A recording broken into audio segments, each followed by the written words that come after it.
Glenn Clark Radio, talking about the sports you do and don't know, both within and surrounding Baltimore. Don't ask him about preseason games, oh no, stuffing things in Griffin Basso. Despite it being on the internet, he can call it what he wants. So, Glenn Clark Radio, Glenn Clark Radio, Glenn Clark Radio.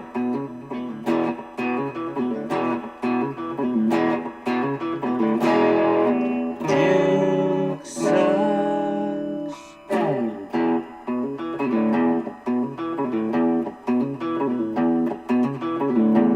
That's dynamite. Dynamite stuff. Do the play-by-play. It's a home run! Dylan Beavers. Well, this game's going to be a cakewalk now. Real easy for the Orioles as they open up a 8-2 lead. No way this one will get interesting at any point. I thought they were going to lose. They held on. They won 8-7. Has anyone ever Quite been more hairy. diametrically? Like, you never know what you're getting from Keegan Aiken. Never. Not at all. Not at all. It's unbelievable. And he's one of the most. He looks like Clayton Kershaw one night, and then he's one of the most reliable arms they have. that's what's kind of crazy. Yeah. I don't think he looks like Clayton Kershaw. Not really Clayton Kershaw, no. He did last night. No. 8. You don't mind if I eat while we do this, do you? Drew, you're going to eat. You might go for at some point, you might start doing jumping jacks. We don't know what we're getting. I don't know about that. I don't know what's going to happen. Drew Forrester's here. If you saw the video, it was courtesy of Masson, as Dylan Beavers was man of the match last night, because those 3 runs he drove in, as it turns out, were the most important. After Are you guys allowed to show that? What? Show what? For like 20 seconds, yeah. Yeah, we can show That- short. That's the limit. Short. 20 Yeah. seconds. Yeah. We don't. It's different for everything. For golf, it's about 2 seconds. Yeah. Who were you? Where was that from? Masson? Yes. You can show that on. We have to say it was from Masson. Yeah. Right. We don't have to 100%. use. No, we do. We have to say it was We from don't Masson. have to because it. Open that up for me, would you please? I don't know if we can do that. No, either. please, because I can't do it if you don't open that What up. is I can't- What is your deal? Like in life, what is your deal? I don't know, but I can't I do mean, the like, show if I'm going to stare. not today. I just mean like in all. Oh, what come What on. are you? Wait till you get old. At this point. Wait till you get old. Orioles, however, were eliminated from the postseason last night. I know we were all still holding out hope. Yeah, it's a bummer. Eliminated from postseason contention last night. Okay. Real shame how that works out. Is it weird that the news comes out last week about the Mike Elias thing, and they still haven't had him speak since then? Yeah, because it makes Is you that- wonder what other things. This is what I would say, and I'm not a conspiracy theorist by nature, but Really? I'm not. Okay. Not at all. Are you? I am not. I am not. Here's the only conspiracy theory I would buy that's like of the last decade that's prevalent, or even 20 years, because some people still question about 9/11. I would wonder, honestly, what happened last July in Pennsylvania. Okay. That would be the only conspiracy theory I would buy into. Okay. I mean, I've got other things that I've got. I would buy into. I have lots of conspiracy Okay, theories. like what? Tons. Well, like what? Like, I think that you absolutely can have a conspiracy theory about the NFL originally saying they weren't going to suspend Rashee Rice until 4 weeks into the season. Like, I think it's absolutely fair to say, did the NFL think they were going to get away with one and promise their network partners that you're going to have that player on the field for some of the big primetime games that they had scheduled to start the season? Like, that makes no – you can't come up with a reason why you would – now, ultimately – when people started calling them out for it, they did the right said, thing, right, we're going to fix this. So your conspiracy theory is that the league, that NBC called and said, "You're not really suspending that dude, are you?" And they said, "Yeah, probably not until November." We'll try to make it. You We'll think try that to make it. happened? Okay. What argument would there be to Well, wait I would. until week My 4 only for the argument against suspension? that would be, I don't think he is I don't think he's that nearly much as of a draw, prominent, and I think right. that's the best argument you can make against it. if But you it can't were make Mahomes? any right, of course, Or obviously. Lamar? Right? Yes, Yeah, obviously. I'd buy that. I'm saying you can't make any argument for why they were doing it. Okay. There's no justification for Okay. why do we have to wait until week 6 to suspend the guy. Gotcha. There's nothing that you can come up with for that at all. Imagine what the argument for that would be. Right, so anyway, well, I'm they can't get a Zoom scheduled. Right, like for right. God's sakes. I'm not a conspiracy theory guy, Mm-hmm. but this news that's been leaked out, which clearly got leaked out, like somehow the Orioles certainly weren't going to say anything. Well, it appears it got out because they were interviewing. They wanted to interview someone to be the GM. Okay. Yeah. Well, it's fine. Yeah. But the way that all went down leads me to then wonder what other things are going on that you aren't talking about. Like the manager would be one. That would be one for sure. And then, what exactly I know on the surface it looks like you're promoting Mike Elias. I get that. I mean, because if you weren't promoting him, you'd just fire him. Correct. So, but what is he now doing differently? I understand what happened. I understand the president's role in football. I do understand that. That person is far more responsible and in charge of the business Right, but they side. already have that with the Orioles. They have a Right. president of So what- business. what this is- is president of baseball specifically. But what is he going to do Well, the next year that he doesn't do Right, now? and that's the general assumption. Pitch? No, I don't think so. Well, you Let's should. see. The general assumption is that it doesn't mean anything different, and that's why this GM search what- feels kind of empty because he's still gonna be the guy. There's just gonna be someone else who's gonna have the title of GM who's going to work under him. That's the assumption So- that Orioles fans are making. But every day that goes by without there being questions asked or answered makes me wonder more. It makes me wonder if perhaps the Orioles haven't decided that. If maybe when they made this decision in January, they were completely bullish about Mike Elias, and the intention was for him to just be both moving forward. He was going to be president of baseball operations and general manager, but when things started going south, someone within the organization said, yeah, maybe not so much.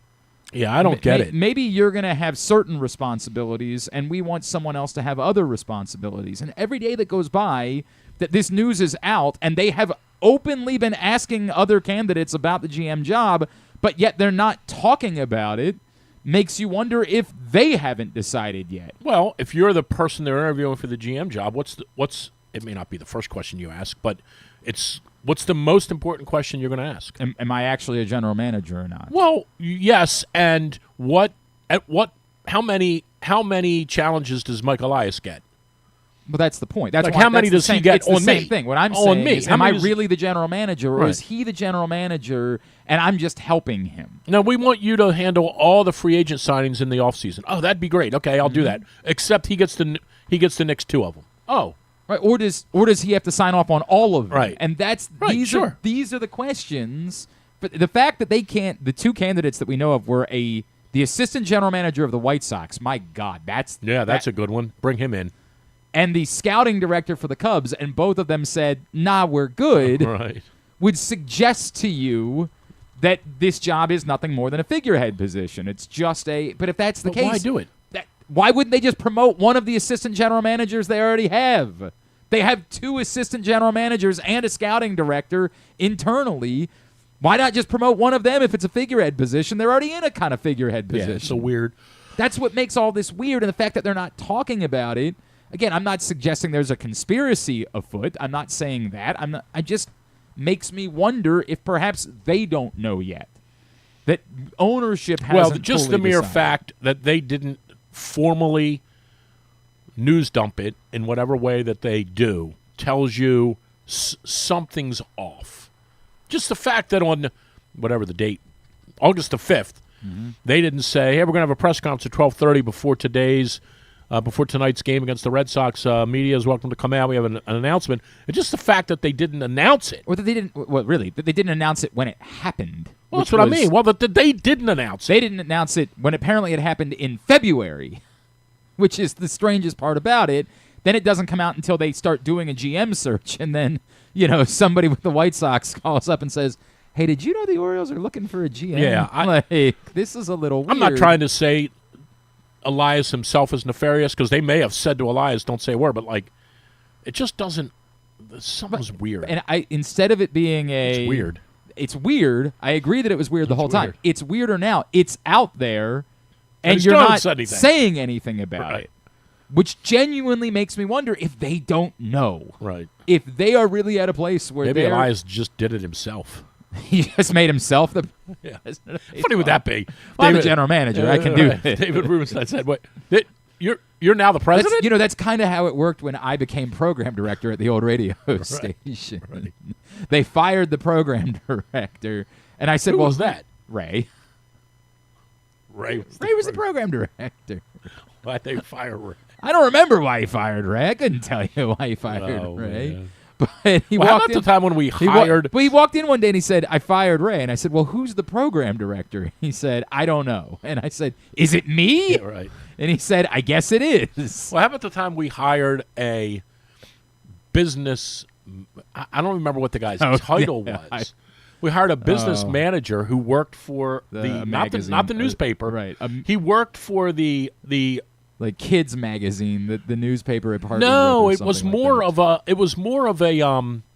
What was the thing that the Sun did? Oh, you're thinking of B. I think it was that. I don't think it was B. I think it was another thing. I think he worked for another subsidiary of the Sun that was for kids. You're talking about Brad? Yes, I'm talking Yeah, about yeah. Brad. But he definitely didn't know anything about the radio business. No, not at all. He Not didn't even a know- little which bit. made him a perfect fit. For what? To for be what, fair. To what be the fair, owner wanted. I got to be honest. Neither does anybody over at I understand, but I just remember him coming in because I remember him handing out that paper where he said, "I need you guys to kind of fill out where you are during the day." Remember? And we're like, "What do you mean where we are during the day?" Yeah. What, I work from 6 to 10. yeah. Then at noon, I'm at Mountain Branch. Right. And he's like, "Well, I need you to be available during the day." For what? Yeah, I just remember it was weird. He- What? Are you changing my job? Do I have a new? It was weird. And, he turned out to be a okay guy. Yeah, he was fine. He was just completely in the wrong Well, business. he was fine until he denied that he gave me a promotion. That was awkward. Okay. Well, Yeah, that you was probably strong-armed him. Well, into no, that, I mean, knowing like, you. there wasn't much. Remember, they fired someone that was doing the Ravens reporter job. Who was that? Who we It was fired? Casey. Casey got fired. They fired Okay. Casey, and then they Well, said, everybody got fired. Yeah, so when I say who got 100%. fired, Yeah, I know it's everybody. everybody got fired. Then they said to me, "Well, you're going to have to do that too." And I said, "Well, not for the I same just amount remember the of one money." time we had a guy on to do the Ravens report, and again, you got to remember when we did those. At the time when we were doing them, even though you and I thought they were senseless, people Oh, yeah, they sat were- at yeah. their car and said 12:30. Well, this is before social media. There's a Ravens report, and I got to hear. Yep, we did it every hour. You and I every thought hour it was on the hour. terrible, but every hour on the half hour. Well, it interrupted our quality prepared program. That's correct. We had to get So, out of a topic. I just remember saying to the guy one time, like, "All right, we're going to go back out now to Westminster and find out what's going on. 9:30 here.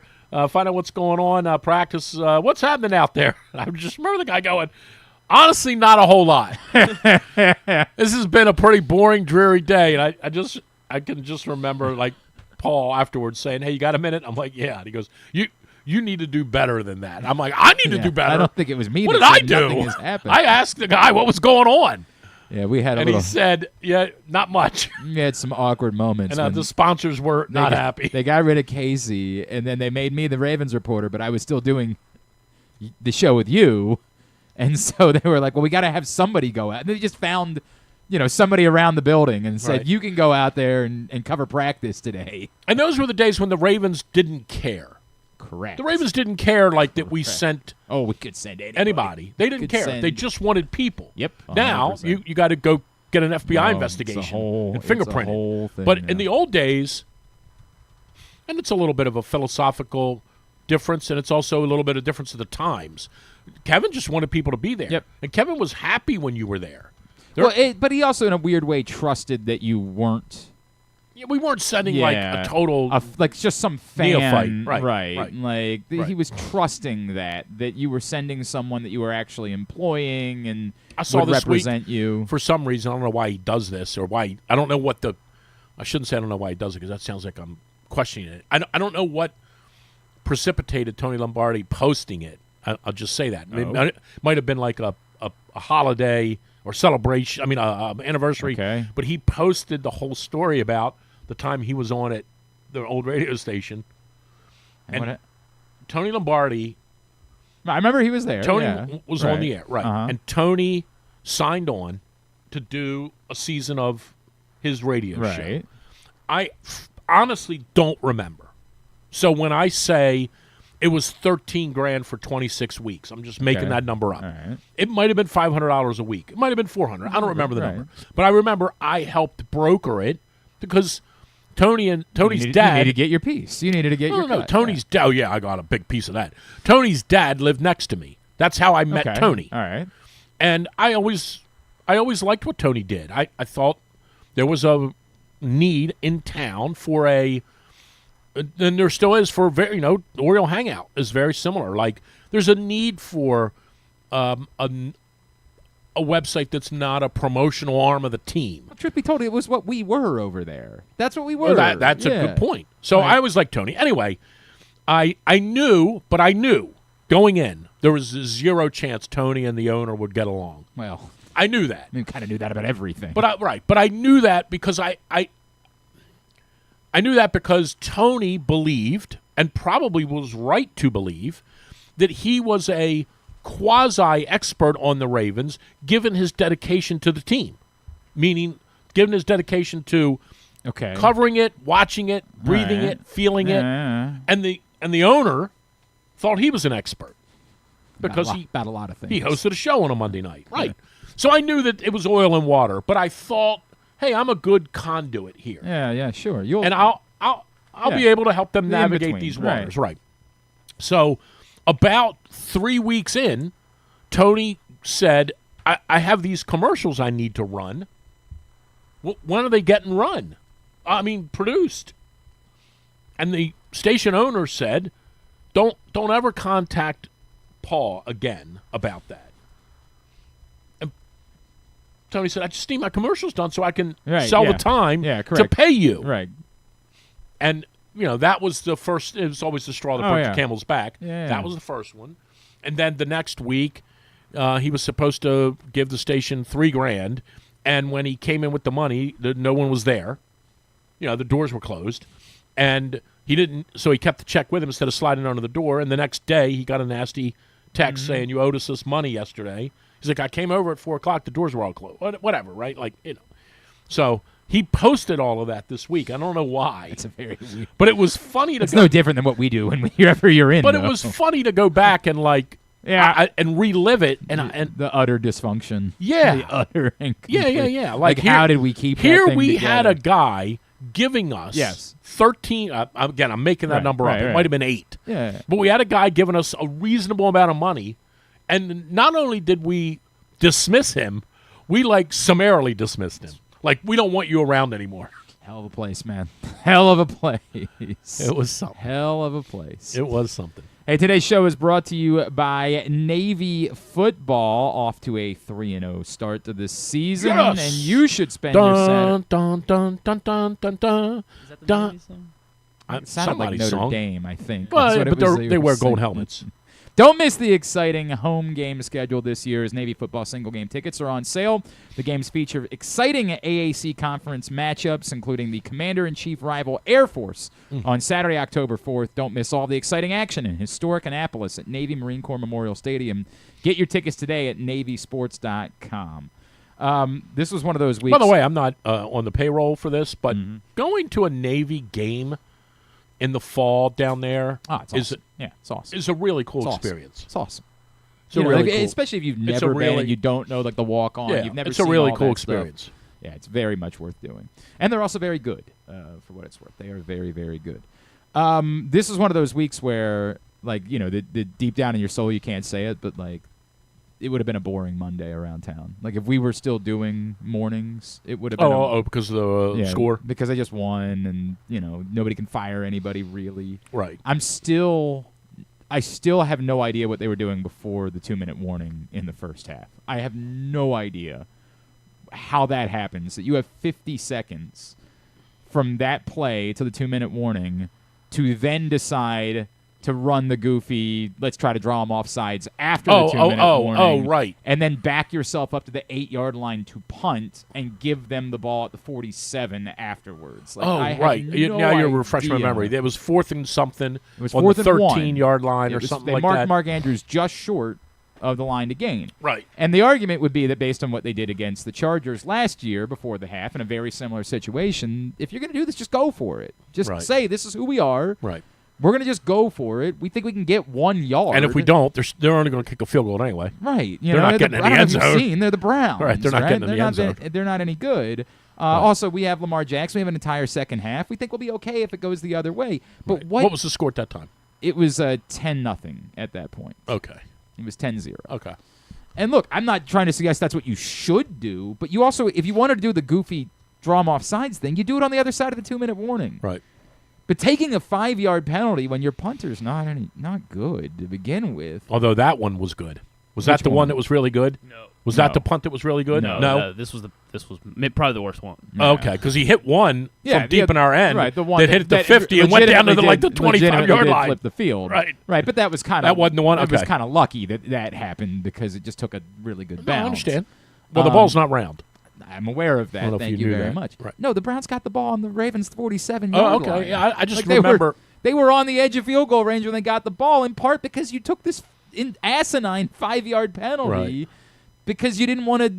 I have no idea. I have no and idea. You, what and the you thought put that, process and you is. might be right to do this, but you put that on John. I put that on the entire incongruity of whatever's been going on with their fourth down decision. But you got to put that on John. Yeah, at the end of the day, he's the buck stops here part of it. But I kind of wrote that on the Monday out or the Tuesday after the Buffalo game. Yeah. I said these things that keep happening that people pile on him, and look, anytime the team loses, it's always John. Mm-hmm. Any time. Yep. It doesn't. If they lose 37-7, everyone's going to say they weren't ready to play.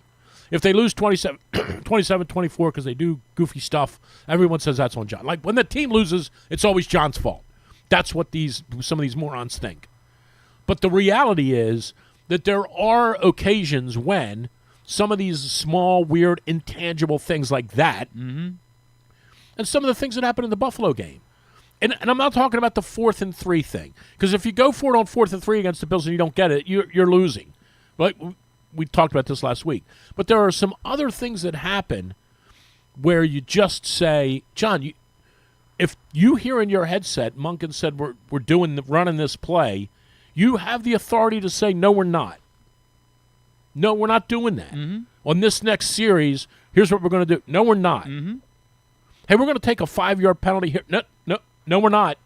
You do have the authority to say that. And I call it code red. Maybe you don't want to do code reds on the first week of the season. Maybe when they were playing the Bills that night, John didn't feel like issuing a code red. Because Monken's then going to come down afterwards and get on the bus and say, John, what do you need me for? What the heck, right, yeah.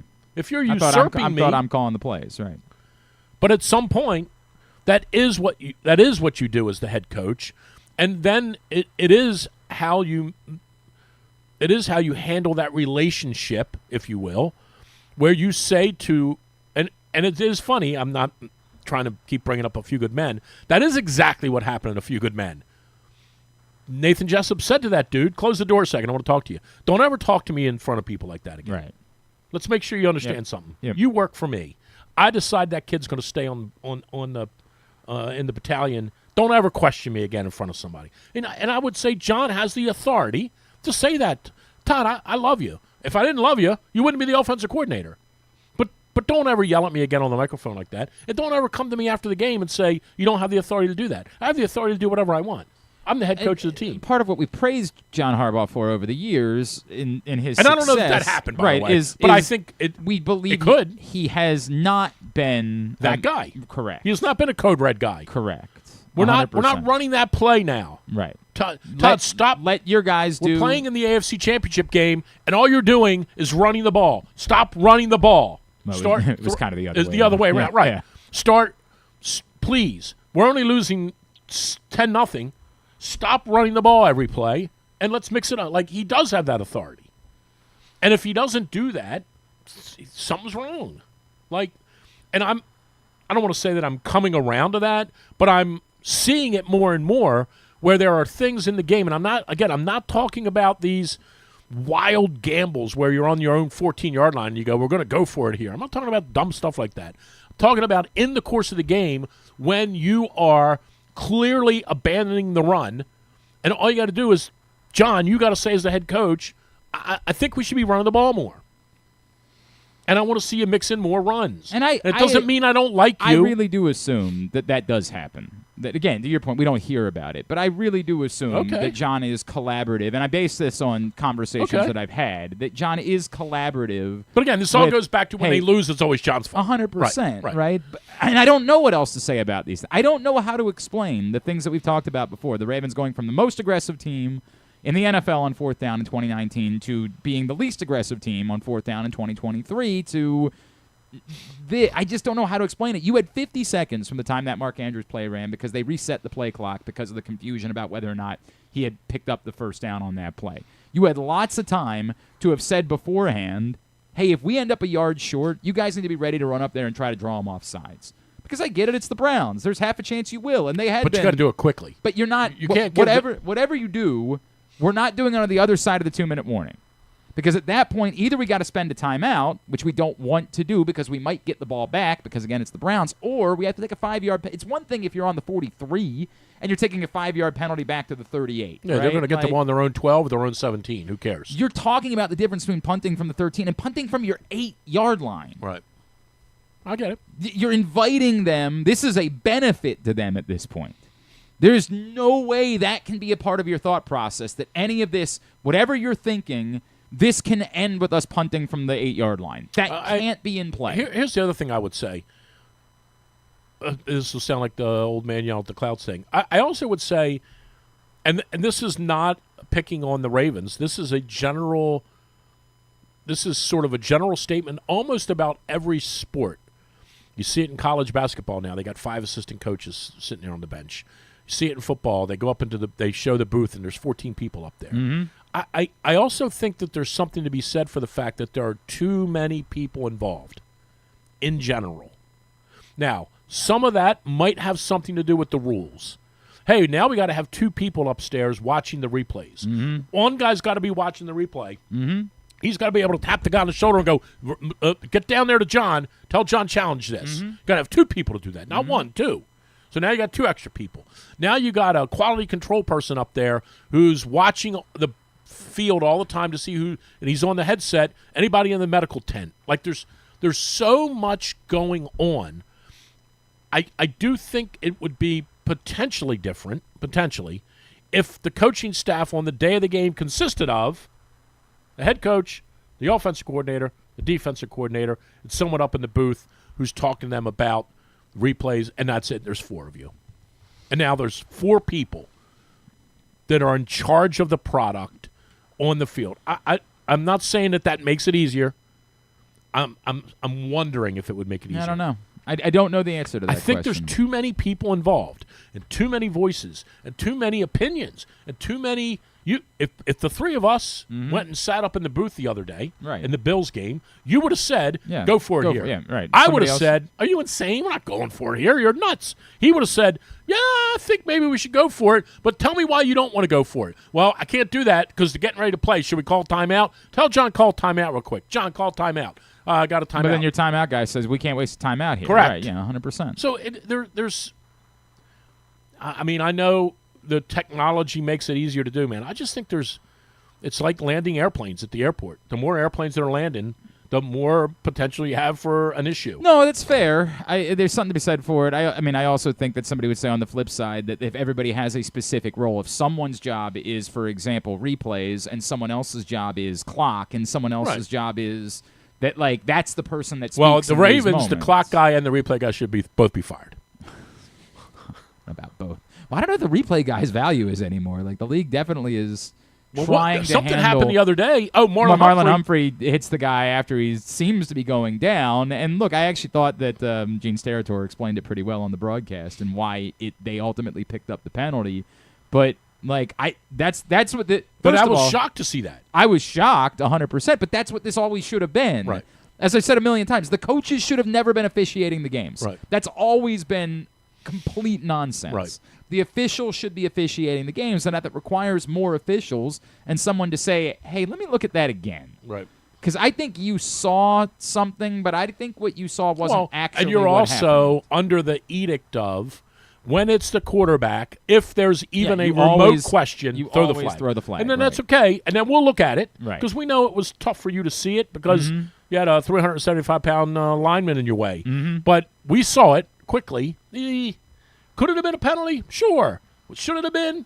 Probably not. Pick that flag up. That's fine. Well, and look, his explanation is we're used to, like, at the college level, when you start your slide, the play is over. That's not actually the rule in the NFL. It's not when you start your slide. So all of us see, once we see the quarterback start going down, all of us are thinking, what are you doing? You see him going down. Why are you going down? You shouldn't be going down now. But that's not actually the rule of the NFL, as James Derator explained.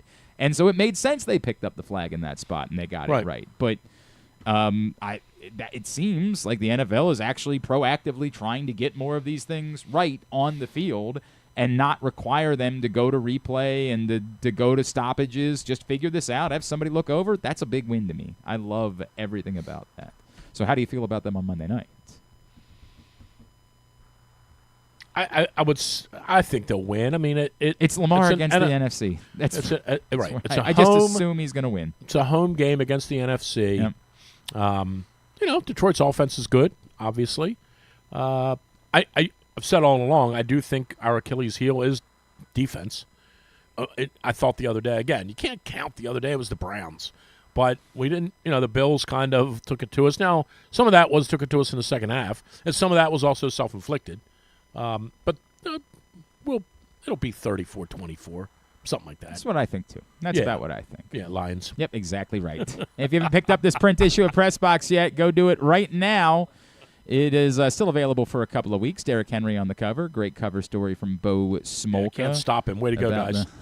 You think this is on us? That's a good. You think it's on us that way he's to go, headline writers. You think that's the case? Appreciate you guys. Go pick it up for free right now.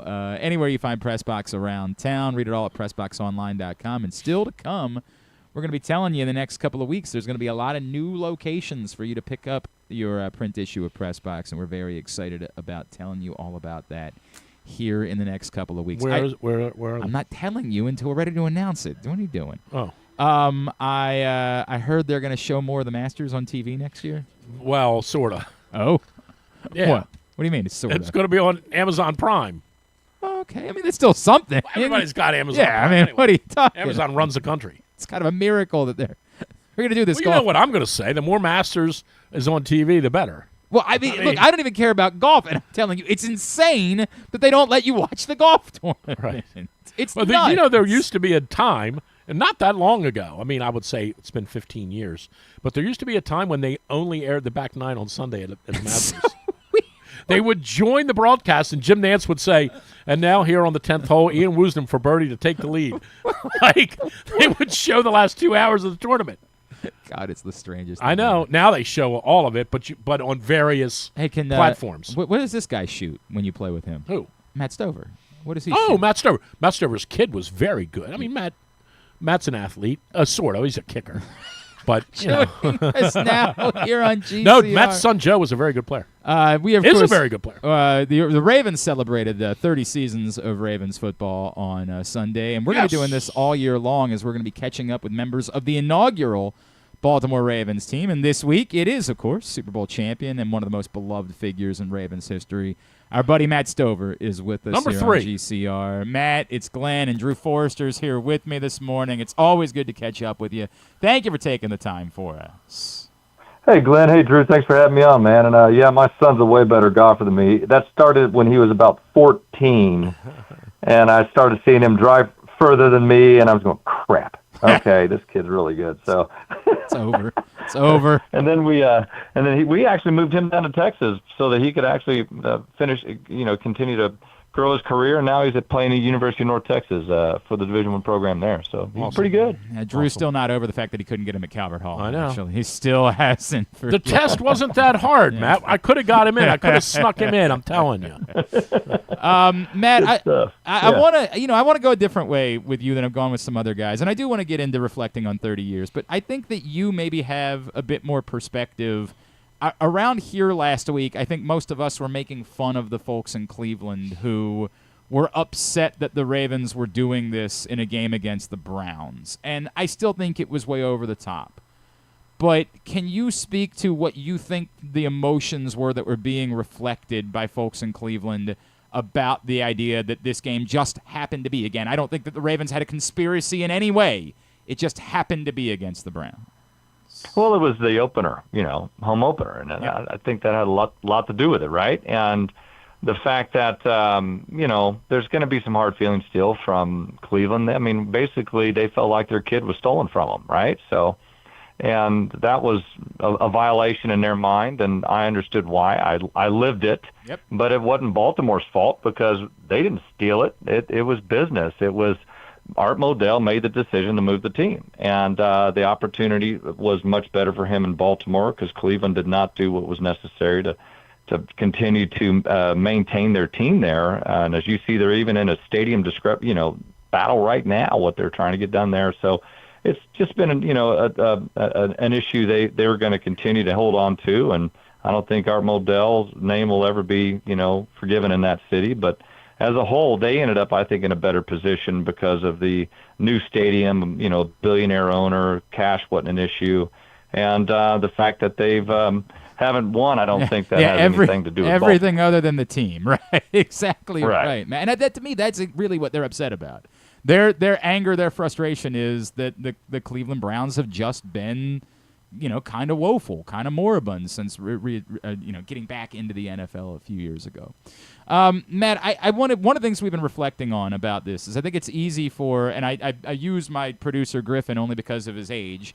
It's not the naivety. He wasn't around for it. That I think that there is a generation now that doesn't understand how truly crazy it is that the Baltimore Ravens have become the Baltimore Ravens, right? Like one of the model franchises in all of American pro sports. Can you take me back to going through 1995 in Cleveland, showing up in Baltimore? There's no logo. There's a facility that doesn't look like it's ready for the NFL. There's tapes everywhere. And could you have possibly seen in that moment that I would fast forward, not just you guys winning the Super Bowl a couple years later, but again, that operation would become the gold standard, the envy of like every franchise around the league? Well, it's attributed to Art Modell having the vision to be able to pull it off. First of all, I mean, he did it. It cost him a lot, but at the end of the day, he and his family were much better off. And when we got to Baltimore, you're right. I remember our first mini camp. We didn't have a name, so we had these white jerseys on, black helmet, and we were just out there with gray shorts. I mean, it was just so generic. And then eventually the name Raven came about, which was fantastic. We all loved that. But coming out of Cleveland at that point was brutal for all of us. I mean, when we got to Baltimore, there was no network here for us to be able to land on and say, okay, guys, you need to live here. You need to, your kids can go to school here. There's no doctor. I mean, we were even the Ravens facility, the doctors we were dealing with, it was just all so just disorganized, and it was tough. It was a tough first year. Ted Marchibroda, you had a brand new head coach, and nobody really had a support around them. The Ravens didn't have it. They took care of their employees when they moved over here, but the NFL, the players themselves were kind of left on their own to get here, and it was tough. Matt, when you left, the stadium, obviously, I don't even know if decrepit is the word for the old Cleveland Stadium. Then you came in. You're one of the rare kickers who kicked like quickly in Cleveland, Baltimore, and then the new stadium in Baltimore. Take us through, like, technically, and maybe just in Baltimore, the differences between kicking in the old stadium, that you first kicked in when you got here, and then you got into that beautiful. It's like playing a public golf course and then getting to play Caves Valley. Like, what were the differences kicking wise? Well, I'm going to tell you, Memorial Stadium was an upgrade from Cleveland. Yeah, right. Jeez. The old 1929 stadium in Cleveland. It was on the lake. It was a baseball stadium that was very wide. It had a little canopy over the top part of it, but it was so vast and wide that when the wind came over that, it blew like crazy in Cleveland. There was an old baseball field.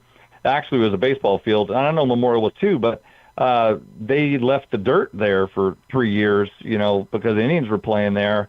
And talking about wrecking havoc on a kicker, you're planting on, dirt. Right.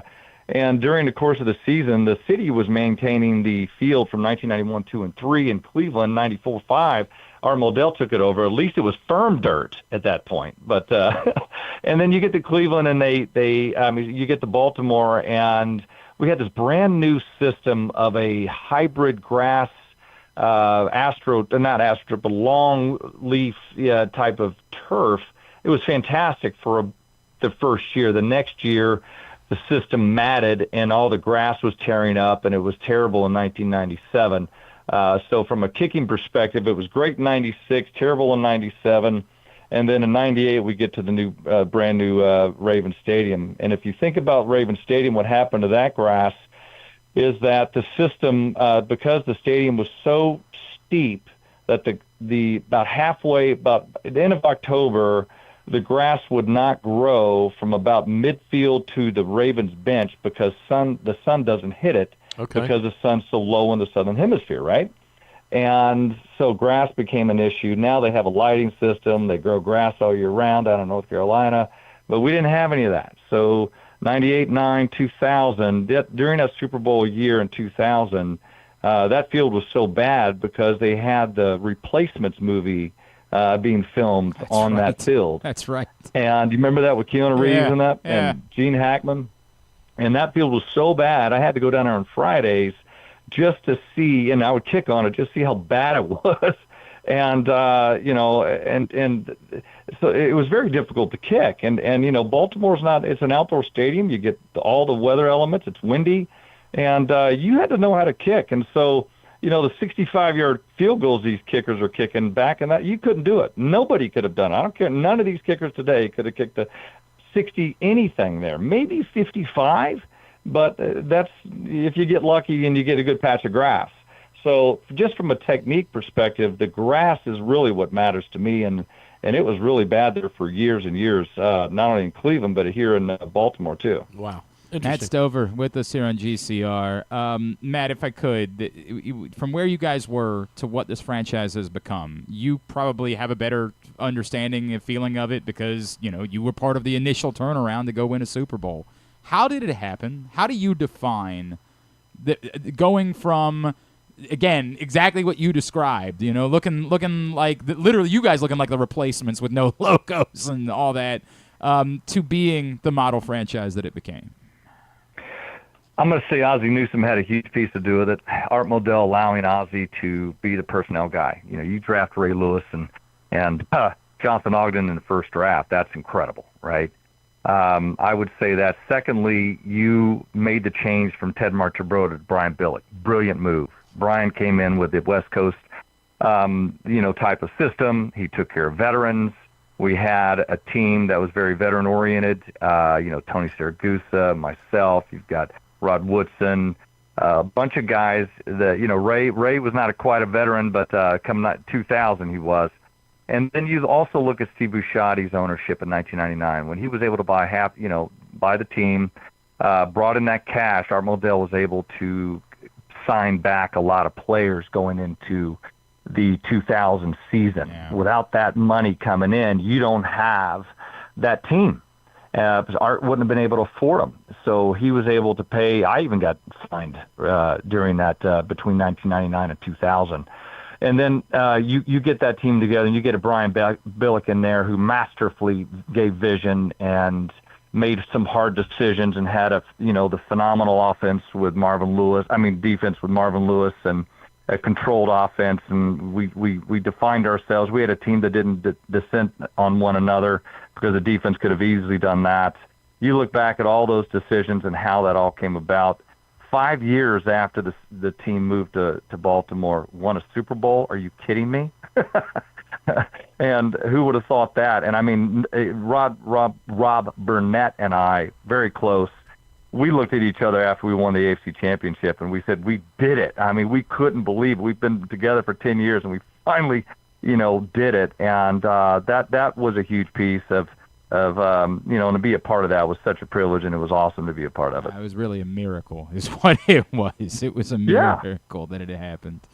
Matt, how do we watch a rookie kicker and get a sense for, can he do this? I mean, we know he missed Tyler Luke missed the extra point in the Buffalo game that, did end up being kind of costly. He's made all of his field goals so far, but what do you how do we be more educated, and what should we be seeing and looking for that can give us more of a story as to whether or not the Ravens have maybe found the next piece of the kicking legacy here in Baltimore? Well, first of all, does he have the talent? And that's very evident that he does, right? Second of all, does he have the knowledge, the ability to have a fast learning curve and not have to make all the rookie mistakes that I did, right? Because there was nobody around me to teach me how to kick, how to handle, how to practice, how to coach a snapper and a holder. He's got Randy Brown. And Randy is just a fantastic asset to that team. And Randy and I have been acquaintances. Remember, he was here in 2008, my last season with the Ravens. And, of course, you've got John Harbaugh, who puts a tremendous amount of emphasis on his special teams.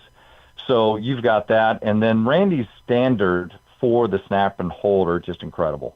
If you've ever seen an operation better in the NFL, I challenge you to ever find it, because the ball snapped over the spot. The eyes of the kicker is constantly, consistent, and the laces are caught in front 99% of the time. And then the ball just set down. So the key to a kicker to being set up for success is when that ball is down on the ground as fast as possible. It gives him a longer look at the ball, so he just stays within his normal rhythm and kicks it. The ball's not behind the holder, not up above. The ball's not rolling. The laces aren't turned around. All that is a huge perspective. So Randy has been able to give that to Tyler. Now, does Tyler have the heart? Does he have the mental capacity to manage it? Does he have and he gets up there and hits a 52-yarder, first field goal ever kicked? Come on now. That's real. And that tells you that he does making a field goal, missing a 40, the extra point that got us beat. If you see how he responded, right, the next game, he did a fantastic job. Can he compartmentalize that miss and go out there and execute the next time? You're going to miss. It's just, what do you do with the next one? And he proved that he can do that, and he trusts the guys around him, and the team trusts him. I really believe they think the world of him, and because of that, he's going to be a great kicker. Matt, what can we plug for you, my friend? Plugs for me? Well, the Players Philanthropy Fund is still doing a great job for a lot of athletes, Ed Reed and Ray Lewis, and I've got all kinds of NBA players. I still run my nonprofit that facilitates back office management for all these athletes and just individuals. So that's something if anybody needs help with their foundations or whatnot, please look us up on ppf.org, or would love to help them out. And Players Phil Fund as well on Twitter. Matt Stover, always appreciate you, sir. Great to spend some time with you this morning. Let's talk again real soon, all right? Hey, thanks for the opportunity. Always great to share. Thanks, guys. The legendary Matt Stover with us for this week's reflection and celebration of 30 seasons of Ravens football. Drew Forrester is also with us. I can still see that kick in Nashville, seriously, when they won 13-10. Yeah, I think that's right. And it happened right in front of me, and I can still remember him hitting it. I want to say it was it might have been 47 yards. Like, it was right on the edge of his. Yep. At that point in his career, yeah. Maybe it was 44, 44, 47. But I just remember I was sitting right there looking. I was almost even with the goalpost. And when he hit it, it literally was fluttering. He didn't hit it great. It was like a 9-iron that you hit, and He hit it and it fluttered, and I can just remember it like wobbling right in the right-hand corner there of the goalpost. That was a No, it sent him to the AFC Championship game. Right. Wildly unexpected 08 season. correct. By That was the- John's first year. We were doing our kicking and punting history last week, and Who did they beat the first game that year? they beat in 08. They beat the Titans, right? Or No, the Dolphins. no. Dolphins. the Dolphins. Yeah. Dolphins. Was that the Dolphins? Yeah. Yeah, that, was it Dolphins was. then Yes, Titans, 100%. right? They beat the They Dolphins. clobbered them in Yep, Miami. 100%. Yeah. We had forgotten. Do you remember who was once AFC Special Teams Player of the Week as a Ravens punter that we did not name on our list last week? I was reminded of it the next day by Chris sent me this message. Okay. You don't remember? There was a Raven who won AFC Special Teams Player of the Week I should know. Right? for his punting prowess. That was not among wasn't that a punter. core group. We said Sam Cook, Kyle Richardson, Dave Astadil, Greg Montgomery, Jordan Stout. There was one other. Cordell Stewart Yeah. was once AFC Special Teams Player of the Week. He like filled in. Because I don't remember what year it was. I guess it was the mid aughts. So I guess it must have been 9, 8, 7. Zastadil that was hurt. Yeah. Probably. I think that was before Cook. Okay. Zastadil got hurt, and Cordell Stewart had to punt, and I believe it was a game against the Jets, and he was named AFC Special Teams Player of the Week for what he did filling in as a punter. So I appreciated that memory from Chris, and I meant to bring that up last week. Drew Forrester is here on a Would You Rather Wednesday edition. Another faux pas from you. Another one. I'm keeping count. I'm keeping count. Today's show also brought to you by Live Casino and Hotel, the best place to watch all the big games and all the big fights.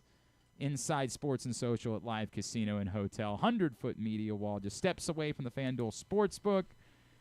Get out there this Sunday for there's no Ravens games, so just hang out with the great atmosphere and enjoy watching football inside Live Casino and Hotel Sports and Social. Drew, I'm about 100 pages into this book. I'm 4 chapters into Brady versus Belichick. Longtime NFL writer, of course, from Daily News, among other It places. is cool because we always thought that they loved one another and that they were like. There was this whole operation that was working together, and Right. around 2000 and all, we were like, "Wow!" And now we find I guess out, it was like, late. maybe not. Yeah, not at all. Joining us now, he is the author of the book Brady versus Belichick, longtime NFL writer. Gary Myers is with us this morning here on GCR. Gary, it's Glenn and Drew here in Baltimore. It's great to chat with you. Thank you for taking the time for us. Thanks for having me on, guys. How you doing today? I'm well, Gary. Because you covered it in Chapter 2, It's funny because the Ravens just did their 30th season celebration last week. I'm gonna ask you the question this way, and I think it dives into ultimately where you're going with Brady versus Belichick. What would have happened? Let's just say that Art Modell didn't think that the thing was poisonous after 1995 and didn't feel the need to change head coaches and just stuck it out with Bill Belichick and brought him to Baltimore. What would the Ravens have been? What would Bill Belichick have been as head coach of the Baltimore Ravens starting in 1996? Wow. Well, if you remember, in 95, the Browns were coming off that playoff season in which Belichick beat Parcells in the wild card round, and I think the Browns then lost to Pittsburgh the next round. But they went into the 95 season, and a lot of people thinking it was going to be a big year. And they were 4-4 at the halfway point when Modell says, "This is a good time for me to announce I'm going to move the team to Baltimore next year." And they lost 7 out of their last 8, and Belichick was kind of toxic at that point in the city of Cleveland. And Modell flat out said, he didn't want to bring the negativity with him to Baltimore. So, I mean, you guys all know all that. What would have happened? It depends who the quarterback was. It would have been Vinny. Vinny was the quarterback the first year in Baltimore, right? Yep. If he got Vinny to play in Baltimore like he got him to play for the Jets in '98, which was Vinny's best season, then Nate could have had some sustained success there. But ultimately, he would have had to draft another quarterback, and he completely hit the jackpot with Brady. Not intentionally, because if he knew I don't mean intentionally, but Right. he had no idea that's what he was getting. Otherwise, you wouldn't have waited until the 6th round to get him. But if you found a quarterback, which is the key to winning in the NFL, then he would have had success. Because there's no doubt the guy's been a great coach forever.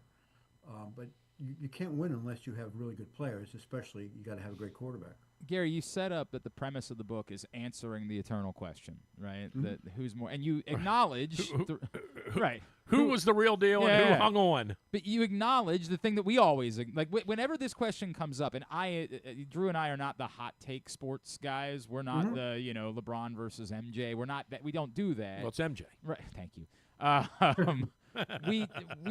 We're always the guys that take these away out and say, well, we acknowledge that it's X%, that we know that it's some combination of the two. You set up that the premise of the book is right, but we want to answer definitively who was it that was more responsible. So I ask, because I'm only 4 chapters in, do you ultimately get to what you believe is a definitive answer? Not, you don't have to give it away, but do you ultimately get to a definitive answer, or do we find out that it is an impossible question to answer?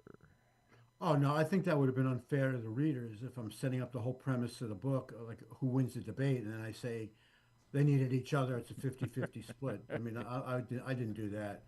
I think it's a multi-layered debate that had its ups and downs and ebbs and flows depending on what period of time you're talking about. Early on, it was clearly Belichick. In 2001, the Patriots won that Super Bowl. They wouldn't have won it with Drew Bledsoe, but they won it mainly because Brady wasn't making big mistakes, and they had a great running game and a really good defense. But then it just evolved as Brady had more experience and got better, and they didn't make the playoffs in 2002, but they won the Super Bowl in 2003 and 2004. The 2003 game against Carolina was a really high-scoring game. I mean, I'd give that Super Bowl to Brady, but the next year against the Eagles was a low-scoring game, and they did a good job of McNabb, and they beat the Eagles. I give that one to Belichick. I think the transition took place in 2007 when Brady had that season that was just off the charts, 50 touchdowns, which set a record at that point, and then they go 16-0, 15-0 after Spygate, and came within David Tyree's helmet of winning and becoming the first undefeated 19-0 team, at least, in NFL history, and being remembered as the greatest single-season team in NFL history. That's where I thought it became like a Brady team. And the second half of the dynasty, where they won another 3 Super Bowls, I thought it was overwhelming for Brady. But if you balance that off against the beginning of it, it's a lot closer than people would think because of the recency bias. Well, Brady won it in Tampa, and Belichick struggled in New England and got fired. That just proves it was Brady. I don't look at it that way. Now, I do think it was Brady, but people think it's overwhelmingly for Brady because he proved he can win without Belichick. That, to me, guys, is irrelevant to the argument because, to me, the debate is who gets the credit for what they accomplished together. Right. Well, the weird thing is, you kind of mentioned it. I was going to swoop in here and bring up the Tampa Bay Super Bowl win. That turned out, oddly, to kind of be his halcyon moment, right? Like, for all the great things that Brady did in New England, leaving and engineering Tampa Bay to that improbable Super Bowl, because I think they won all 3 on the road, right, in the playoffs? Yes, or they went 2 out of it. They won all 3? Like, that is the hardest way to do it. That really became, like, that was his chess move that won it for him, to me. When he went and did that with Tampa Bay, it wasn't like he went and did it with the Chiefs or some other high-powered organization. He went down to Tampa and did it. I thought that was the bell ringer for him. Well, 2 things about that. It was easy to look at the Bucs and say, they're the Bucs, They had that one moment when they won the 2002 Super Bowl. But if you look a little deeper, that was a really good team. They had an excellent defense, a good offensive line, and they added to it by taking Tristan Wirfs in the first round a couple of months after they signed Brady. And they had excellent receivers, Chris Evans and Mike Evans and Chris Godwin. Mm-hmm. So Tom went there. Not that he had a lot of options because it wasn't like there were teams lining up for him, but he picked Tampa because he knew he can win there. They were 7-9 the year before, and Jameis Winston threw 30 interceptions to go along with 33 touchdowns. If you can win 7 games and your quarterback throws 30 interceptions, there's some talent on that team. Mm-hmm. So the other thing I think happened in Tampa is Brady became Brady and Belichick in Tampa. He brought everything he learned. All right. He was coaching the team in Tampa, right? Yeah, right. In fact, Bruce Arians, Belichick had a line like this in the book. Belichick liked to watch film, and Arians liked to play golf. Right. And so that was the difference. And Tom instilled a lot of the discipline and taught that team how to win. So even though he won without Belichick in Tampa, he took a lot of what he learned from Belichick to Tampa. And I'm not looking to give Belichick any credit for what happened in Tampa, but certainly Tom learned some pretty good lessons playing for Belichick for 20 years, and he was able to implement that on a team that had no clue how to win. The book is Brady versus Belichick. We're linking it up on our Twitter account, at Glenn Clark Radio, for you to find it. Gary Myers is with us here on GCR. Gary, it's interesting because you present, and I know Tom's dad in the book talks a lot about why the relationship soured between Tom and Bill, and that so much of it had to do with the fact that, like, Tom is maybe the greatest player in the history of the NFL, and yet Bill Belichick didn't ever want to credit him and didn't ever really kind of show that kind of love and appreciation for his quarterback. And I wondered as I read that if that might have something to do with what this is the nature versus nurture conversation, right? Like, did that actually drive Tom Brady to become the greatest quarterback of all time?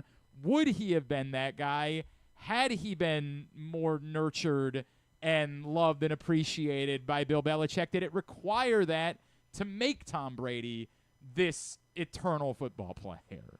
Glenn, I think that's a great question, and here's how I look at it. Tom embraced hard coaching, and he was a thick-skinned player, so that when Belichick was picking on him in team meetings or on the practice field, I won't say he embraced it. Nobody likes to be yelled at, but he didn't mind it, and there was no pushback. And I think he was good with that for about 10 or 12 years. And then he had just reached this level where he felt like, I don't need this anymore.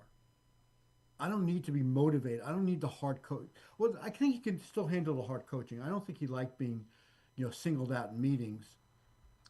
There's a story from Chad Johnson in the book that he said on some radio show, whatever, and I used this anecdote that when he got there, I think it was 2011 maybe, they had a good season, and then they lost to the Jets in the playoffs. I think I have the right year. In any event, his first team meeting, Brady is getting lambasted by Belichick, and he kind of thought, what is going on here?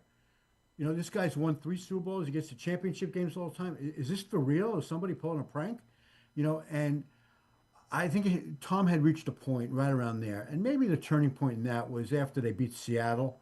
They had gone 10 years without winning a Super Bowl. Mm-hmm. And that was the longest stretch for a coach and a quarterback individually, no less together, between winning Super Bowls. I think maybe it was after that point that Tom says, okay, enough is enough. Right, this is insane. I'm Tom and Brady. Yeah, and his dad says it was expectation rather than appreciation. And that's probably pretty accurate, that at that point, I think Tom felt he was, and he would never say this, but that he was as responsible for the success they had in New England as Belichick was. And, give me a break here, coach. Go pick on somebody else. And it never changed. Okay, this is an entire opinion question. I've had an opinion, not to take away. Better not be about the helmets, because I was going to ask him. That's all Drew's convinced they actually would have won the Super Bowl every year. If they had to pat the Patriot helmet, Gary, they'd never lose. Drew's convinced of that. If they had the Patriots helmet? The Patriot helmet. The old school, okay. Yeah, right. They'd never lose. I have this theory that, to some extent, to take nothing away, obviously this group was one of the greatest groups between Belichick, Brady, whatever Bob Kraft's role was, Rob Gronkowski, the whole thing. But that playing in the AFC East at a time where none of those teams were all terrible, ever presented a challenge, save for that sliver of the Rex Ryan Jets. Yeah, the Jets were decent. Right, that sliver for those 2 seasons.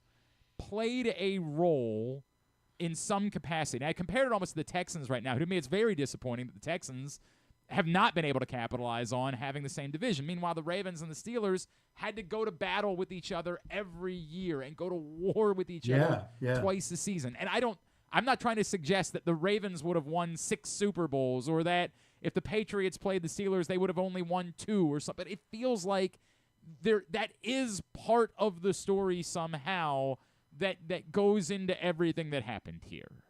Well, yeah, I mean, you go into every season thinking the Patriots had the first round bye locked up because they had built-in 6 victories in their division.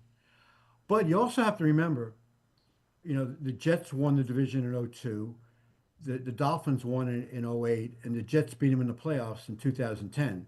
So there were moments during the 20 years that other teams in the division, took that step up. Interestingly, that when they lost the division in '02 and '08, in '08 Brady was hurt, but Chad Pennington was the quarterback of the Jets, and Chad Pennington was the quarterback of the Dolphins, and he was the only first-round quarterback in the draft that Brady was picked. And I think that the Jets would have been very competitive against New England throughout that, the first 10 years of the 2000s if Pennington shoulder didn't keep breaking like every other year. Because he was a pretty good quarterback. And the Jets had a decent team around him, except he just kept getting hurt. And he proved when he was healthy, he was able to win the division twice. And then the 2010 championship game, Rex Ryan came up with one of the great defensive game plans that I've seen. They just had Brady completely confused, and you thought that at that point in his career, he was beyond getting confused, and Belichick had no answers for it. And that was one of the more disappointing losses of Brady's career.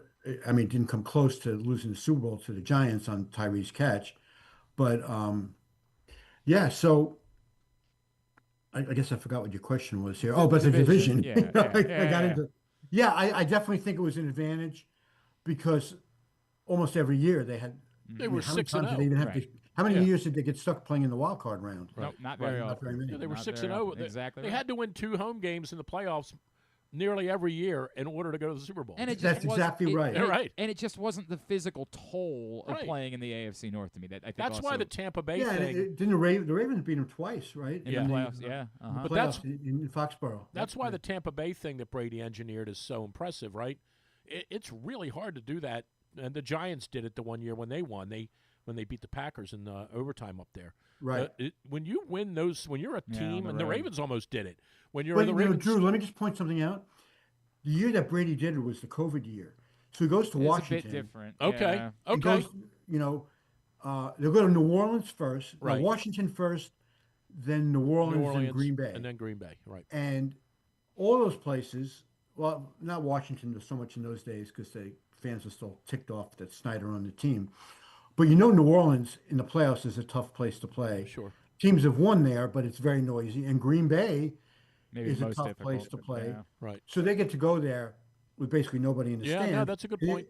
And then they get the Super Bowl at home, where the restrictions had let up a little bit. So I think it was like maybe 35%, but they were all. That was a true home game for them in the Super Bowl. Right. So it was not as impressive as the Giants going to Tampa, and then beating the number 1 seed Cowboys in Dallas and the number Right. 1 seed Packers Right. in Green Bay, and then beating what was supposed to be the greatest team of all time Right. in the Super Bowl.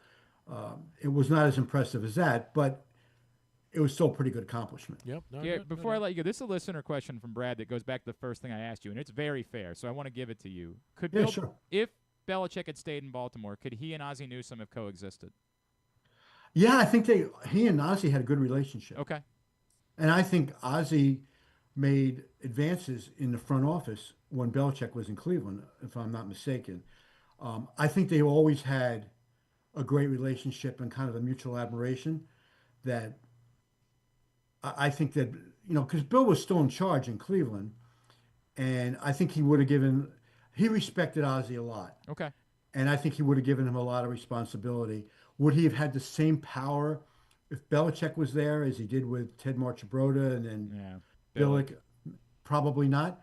But from what I knew of Ozzie, and I got to know him over the years, I never thought Ozzie had a big ego. He was just interested in picking the right players. And No, winning. yeah, I agree with that wholeheartedly, Gary. But I still think he wanted to be the one that made the decisions, and I think that's where it would have become interesting Yeah. between he and Belichick. It's a fun hypothetical we can do forever. But you know what, Glenn? The best organizations are the ones. I know they always say this, but it is really collaborative because the guy who's coaching can't possibly know as much about the personnel around the league That's a great point. and come draft time as someone who's doing that full time.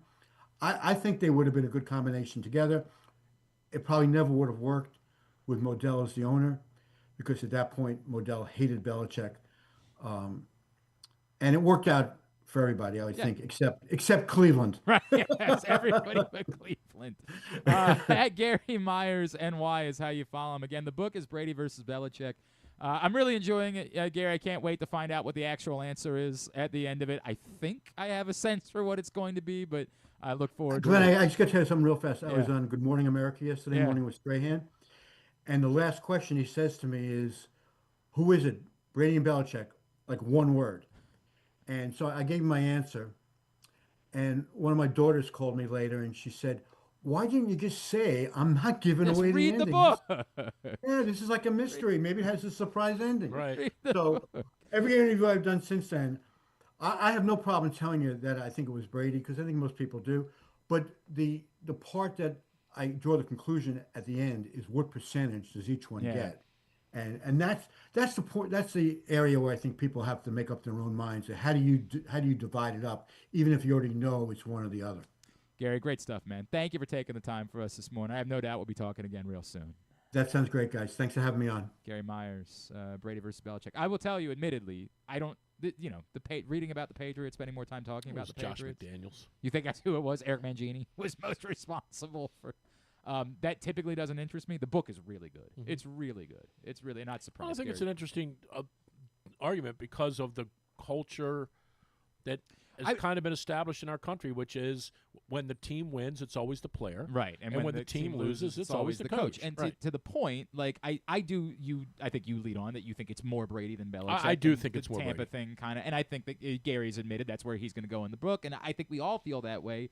But I think the back-ended way of looking at it is, but how much did Belichick make? Well, I would Brady? say this: a guy to get on to really, not that you're going to keep beating this dead right. horse, but a guy to get on to really talk about this and give you some incredible insight would be Mike Flynn. Oh, sure. Because Right, Mike went up there for 3 weeks, and I can remember we flew to a Super Bowl with him.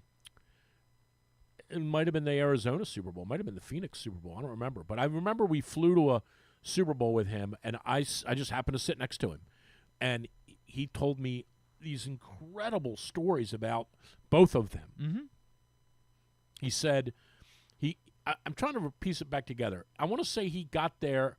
They played on a Thursday night, and the starting center got hurt, and they brought the second center, second string guy up, and they called Mike, and they didn't play again until the following Sunday. Then they had a bye, and then they played another. So he was there for a month, but he was only there for 2 games. Okay. But he was there for a month. Okay. And he said Brady ran the whole offense. Really? That McDaniels would come in and say, all right, we got the Jets this Sunday, 1 o'clock. We leave for New Jersey, 10:45 on Saturday at the airport. And Tom, come on up now. Tom will take you through everything. And McDaniel sat down, and Brady came up, and he goes, all right, a couple things here. 3rd down. They're really weak on 3rd down. Here's why they're weak on 3rd down. Here's what Revis does. Now, here's what we're going to do. And, Brady ran the whole meeting. And Josh would, occasionally get up and write on the board, and Tom would go, oh, okay, you're good now. You can have a seat. And Tom would run the whole meeting. Then they would go – and then when they would, get on the plane, Belichick had this thing where he would tell the PR guy who wasn't going to play for the other team. Who were their scratches going to be? And Belichick was always right. Yeah. He's like, well, they're going to play this guy Right. because we have this tight end. So they need to have. Yep. And Flynn said that both of them were, I forget the word he used, but I want to say he said savant. He said that they were both from another world. Well, and I think that's what everybody agrees that either one of them alone. That's why I asked the question as I did. What would Bill Belichick have been if he had stayed the head coach if after the move? The 95 season maybe doesn't go quite as poorly as it did, or Art Modell says, look, the only reason it happened is because of the move. I know he's a hell of a coach. Everybody's telling me he's a hell of a coach. I'm bringing him with me to Baltimore. Right. What would it have been for Bill Belichick in Baltimore presuming there's never a Tom Brady. Now, maybe, who knows? Maybe there is. I don't know. But Yeah, maybe he's Sean McDermott. Like, maybe he is good, but he's not. Yeah, right. it's my genuine, I don't know what the answer to that question And likewise, you could also say, what if Brady played for the Bengals? Correct. Like Carson Palmer did. I think most everyone assumes he's never Tom Brady. Right. That there is an amount of nurture that came sure. from Bill Belichick, and then Brady ran with it from there. And whatever that percentage is, and that's Gary Myers has a theory that I'll be reading about here in the next couple days as I finish the book, and I'll be interested in what his theory is. Right. But I read the book. He says Belichick stinks. stick around. We'll do Would You Rather Wednesday. Then I'm good. We're going to do Would You Rather Wednesday when we come back in. We're getting paid for this extra 20 minutes? Exactly as much as you always do. Exactly. Well, I'm due. I've been doing this a while. I'm due for I do, at least I'm due for a what do they call it? What do you want? What do they call it when you get like the 2%? It's a cost of living increase. Correct. Give me something. You could use one of those. Hey, we'll be back for Project Game Day on Monday night following Baltimore Detroit. Come hang out with us, myself, Rita, KZ, Stetka, Griffin, and former Ravens linebacker Tyus Bowser. Come hang out with us for Project Game Day. Monday night, PressBoxOnline.com/Game Day. It's all brought to you by Game Day Men's Health, the Costas Inn, Live Casino and Hotel, and 1-800-GAMBLER, HelpMyGamblingProblem.org. Drew's here. It's a Would You Rather Wednesday edition of GCR. For fans of the Costas Inn, and who isn't, I have some great news. Now there's a second location to go along with 4100 North Point Boulevard. This one is at the Timonium OTB. This is Stan the Fan, and I have been a fan of the Costas Inn and Triantafalo's family for going on 30 years. They're open for lunch and dinner, same great Costas feel, same great menu and quality food you've been enjoying for well over 50 years. The exact address on your GPS is 2200 York Road, and their phone number at the new location is 667-406-1970. If you're new to the Costas experience, get ready for a real treat. All wrapped up in a new spacious dining room in Timonium at the OTB. If you want steamed crabs, you have them, and the full menu at 4100 North Point Boulevard. The number for reservations there at Costas, 410-477-1975. 2025 Navy football single game tickets are on sale now. Don't miss the exciting home game schedule this year. The games feature exciting American Athletic Conference matchups, including the Commander-in-Chief rival Air Force on Saturday, October 4th. Don't miss all of the exciting action in historic Annapolis at Navy Marine Corps Memorial Stadium, and get your tickets today at NavySports.com. Go Navy! Beat Army!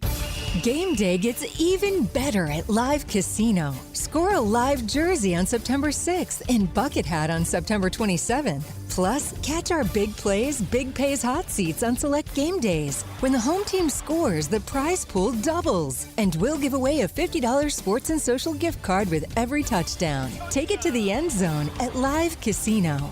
At Arundel Mills, must be 21. Please play responsibly. For help, visit mdgamblinghelp.org or call 1-800-GAMBLER. Gambling can be a fun and entertaining experience, but there are risks involved. If you're planning on betting on the game at the casino or on your phone or computer, know your limit, stay within it. Set a budget and a time to stop. Remember, gambling isn't a financial solution, and it doesn't mix well with alcohol or drugs. Know the risks and have a plan before you begin gambling. For free and confidential services, call 1-800-GAMBLER 24/7 or go to helpmygamblingproblem.org. The latest edition of Press Box is available now. On the cover, Bo Smolko profiles Ravens running back Derrick Henry and how the football legend has proven to be a unicorn at the position with the success that he's found after the age of 30. Also inside, Brandon Schwartzberg looks at Kobe Mayo's push to find rhythm at the big league level. And we mark the start of the college football season by meeting players from all 4 FBS and FCS programs throughout the state. Press Box is available for free at over 500 locations throughout the region, including 60 Royal Farm stores. Or you can read the entire issue online at PressBoxOnline.com, where you can also find great betting advice and the best daily coverage of the Orioles, Ravens, and Terps. Feeling sluggish, unfocused, or not like yourself? It could be low testosterone. At Game Day Men's Health, we specialize in testosterone replacement therapy to help men boost energy, improve mood, and regain confidence. Our treatments, including testosterone cypionate, are safe, natural, and tailored to fit your lifestyle with weekly injections or pellet therapy. Get started today with a free testosterone test and feel the difference. GameDayMen'sHealth.com. Game Day Men's Health, where men reclaim their game. Contrary to what some people believe, I actually like this guy when he sleeps. Glenn Clark, talking sports. The Maryland 5-Star is 1 month away at Fair Hill in Cecil County. Get your tickets right now by going to maryland5star.us with the number 5, maryland5star.us. What else is going on in your world? What's your deal? Who are the guys behind you? Oh, Pat Solias. Yeah, they're the guys that played well on Sunday. Okay. Yeah. Well, Lamar didn't, but fine. Threw for 4 touchdowns. Yeah, but no those interception. are flukes. They Try were throwing to somebody flukes. besides Walker. Yeah, right. What's going on with you? What's happening in your world? What are you interested in? Not a whole. What am I interested in? Well, Ryder Cup next week. That's right. I am very interested in that. I'm stunned. I thought. No, but I mean, this is going to be very interesting. I'm a little concerned about where we stack up 9, 10, 11, 12, and they're loaded. And I'm always interested in the pairings because that's a coaching thing, right? The playing of it. I mean, you're going to hit the ball in the middle of the fairway. You're going to play good golf. You're not going to play good golf, right? Yeah. But I'm very, very interested in the pairings, and there are some natural ones that I think they're going to use. Schauffele and Cantlay are definitely going to play together at least at the beginning. But you don't have much margin for error because there's only 3 days. Correct. And really, you got Friday morning and afternoon, Saturday morning and afternoon. You make any mistakes in those things, you could be in trouble. So I'm interested in that for sure. All right. Anything else? Well, I'm always interested in the baseball stuff. I know. Did you see what happened last night with Ohtani? No hitter for 5 innings and they lost. Oh, I didn't see that. No, I saw Cal Raleigh hit another home run last 2. night. Yep. Oh, so he's 2. 58 now. He's at 56, right? 56. 55, 56. Yeah, Ohtani had a no-hitter for 5 innings last night, and then that terrible – that's going to be home run, too. That's going to be the downfall of the Dodgers. Dodgers aren't going to make the World Series. I don't know how they managed They're- Ohtani in the postseason. Well, they're not going to make the World He Series was at because 68 pitches with a no-hitter through 5, And so they then took they- him out. But, I don't know what you're going to Well, do did in they just October. Did they just if- use him as a spot reliever? Maybe. Is that what they do? Maybe. I'm not Nah, really they'll sure. start him. But their bullpen's It not seemed good like they do at the enough. start. That's the No. crazy thing. Like they won a – people forget they won a Tanner Scott's bullpen been terrible. – they won a bullpen game last year in the World Series. People forget that. That's right. Their bullpen's not very good. Trying and I know again last Milwaukee's night. the sexy pick. I really do think Milwaukee's going to win it. And if it isn't Milwaukee, it's going to be Philly. Philly's my pick. Everybody's kind of on Philly at the moment. Right. And I get it. Like, they kind of have everything. I think the American League is a total crapshoot. Utter crapshoot. But I also kind of feel like Toronto has the look, 45, maybe even 46 now, because I don't know how they won last night. 45 comeback wins after the 7th inning. Like, there's something to be said for that. And their pitching, which at the beginning of the year wasn't all that great, has kind of turned around. And Bieber is a little bit of a wild card for them. Who's the team that we can root for in the American League? Like, it almost is it Toronto? Like, I don't know how to. I don't know about rooting for Toronto. I don't think I can. no, do I that. Yankees. Cito Gaston sucks. Yankees. That's Seattle, maybe. I guess Nice Cal feel Raleigh. good story. Well, no. Nice. The team to root for is Seattle. Yeah. Because they've never been before, right? Yep. So they're the team to root for out there. And in the Yeah, but let's be honest. Houston's going to win. Let's just be honest. well, not if Alvarez is out now for 4 That's weeks. true. Yeah, I did see Alvarez- that Alvarez last might night. be That good. hurts them. They could- Yeah. They could still scratch. They said he could be back for the second round. Okay. So they got to win. Are they going to be? They're not getting home ice, right? No, they're not. Toronto- They could host a wild card series, but Okay. yeah. Scooble is not hurt, right? So that's a big deal. He is. But nobody else in Detroit is doing. I know, yeah, Detroit's is terrible. Doing anything. Kerry Carpenter looks okay. I mean, Kerry Carpenter only hit a home run. Did you see the Skeens stat from the other day? Which one? That he's made. Rattle 'em off again. He's made like 59 career starts. And if the Pirates would have scored 3 runs or more Oh, yeah, in those and- 59 starts, yeah. his career record would be 37-1. It's crazy. It's nuts. It's just insane. But did he beat the Orioles last Wednesday? He lost last night. He didn't actually have a good start last night against the Cubs. No, yeah, he got pulled in the 4th. Yeah, well, that was his he last does home walk- start. Too. he Is does there walk a any lot of guys. debate to you? Somebody brought this up to me. Griffin tried to make this campaign a couple weeks ago, so I'll bring it back up. Is there any debate to you that anyone besides Trevor Rogers is the most valuable Oriole this year?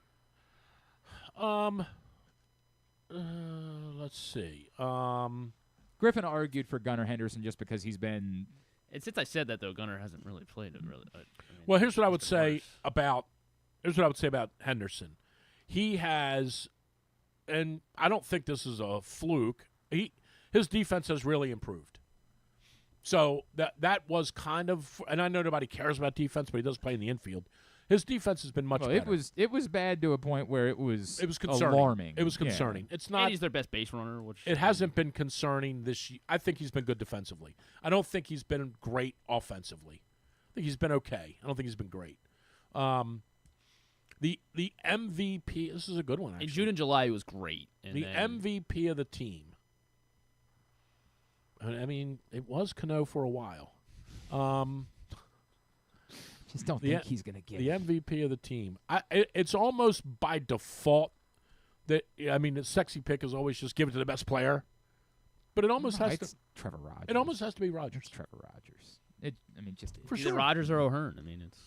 If this like, isn't a fluke, really the argument for Trevor Rogers is if you put any credence in their record improving, it aligns with when Trevor Rogers went into the rotation. Sure. Well, and here's the thing: if this isn't a fluke, and I'm here to say it isn't, but I'm also willing to concede that it's not that guaranteed. That it could be, right? Mm-hmm. If he really has found something from that body dynamics company that figured out something with his legs and his push off, if he's really because golfers go through this all the time. I equate everything to golf, but I equate this to golf. You get an instructor who goes, why is your right knee moving out past your left knee so much? I never remember you doing that. Oh, I didn't know I was doing that. Yeah, you're doing that, and then you don't move your right knee, and all of a sudden you're back to where you were. If this isn't a fluke, he is not only your opening day starter next year, he's also a guy that in the offseason, other pitchers and other players might go, oh, yeah, you've got Rogers, you've got Yeah, maybe, right? They also have to figure out if they're going to try to pay him. Like they've got to start he's free working after on that next year, after right? next year. Okay. They got to figure that out. What is he, 30? I think sounds right. Yeah. Trevor Rogers. Well, anyway, he is the MVP. Yeah. Oh, he's 27. Okay. 27. Okay. Well, then you do pay him. He is the MVP. But you're not going to get him like the numbers that you thought you were getting at. They're definitely going to say we're going to roll the dice, and because you were talking about the difference. You're if saying I'm Trevor Rogers, he's not going to sign. I don't think he will. Yeah. I think his camp is going to say, dude, the guys that are question marks. He's gone from him having to pay you $100,000 to be on the team to being a $25 million a year guy. If he doesn't have this What's season, his salary this year? $5 million. That's a good question. His salary this year is 2.6. Yeah, I mean that's a steal. And then it's laughable. Yeah, he's got one more. But year what of I'm saying is that if he doesn't have this season next year, if he's just okay next year, then he's a $3 million pitcher. No, disagree.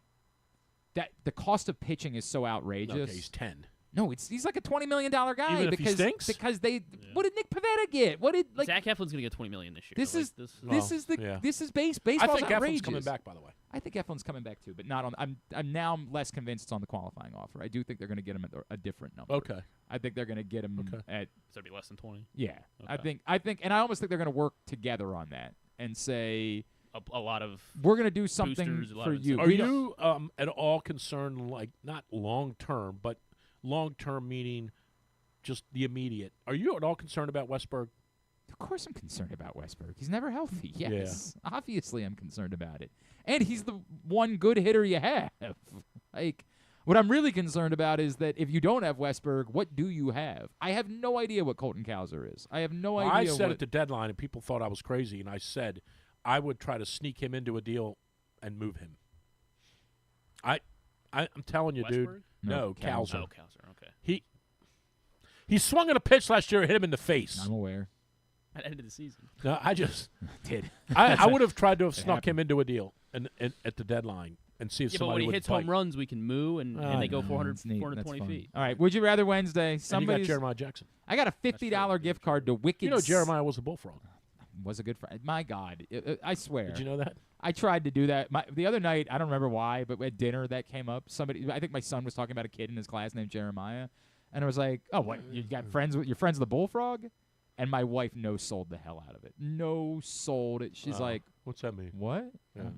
Never mind. Why am I even here? What am I doing here? Forget about it. Anyway, we got a $50 gift card to give away to Wicked Sisters. This bad boy is actually good for Poppy's Tacos and Alexander's Tavern. God. So three. I didn't know three that. For, That's three even for better. right I like yeah. all of those locations. I love. Let me see that and we'll copy the number down the back. Wicked Sisters has the shuffleboard tables upstairs. I love going up Can there. I correct you on something? What? It's not pronounced sisters. Oh? It's pronounced sisters. I didn't realize that. No, that's Wicked odd. sisters. No, oh my God, man! We were watching MasterChef this season. Right.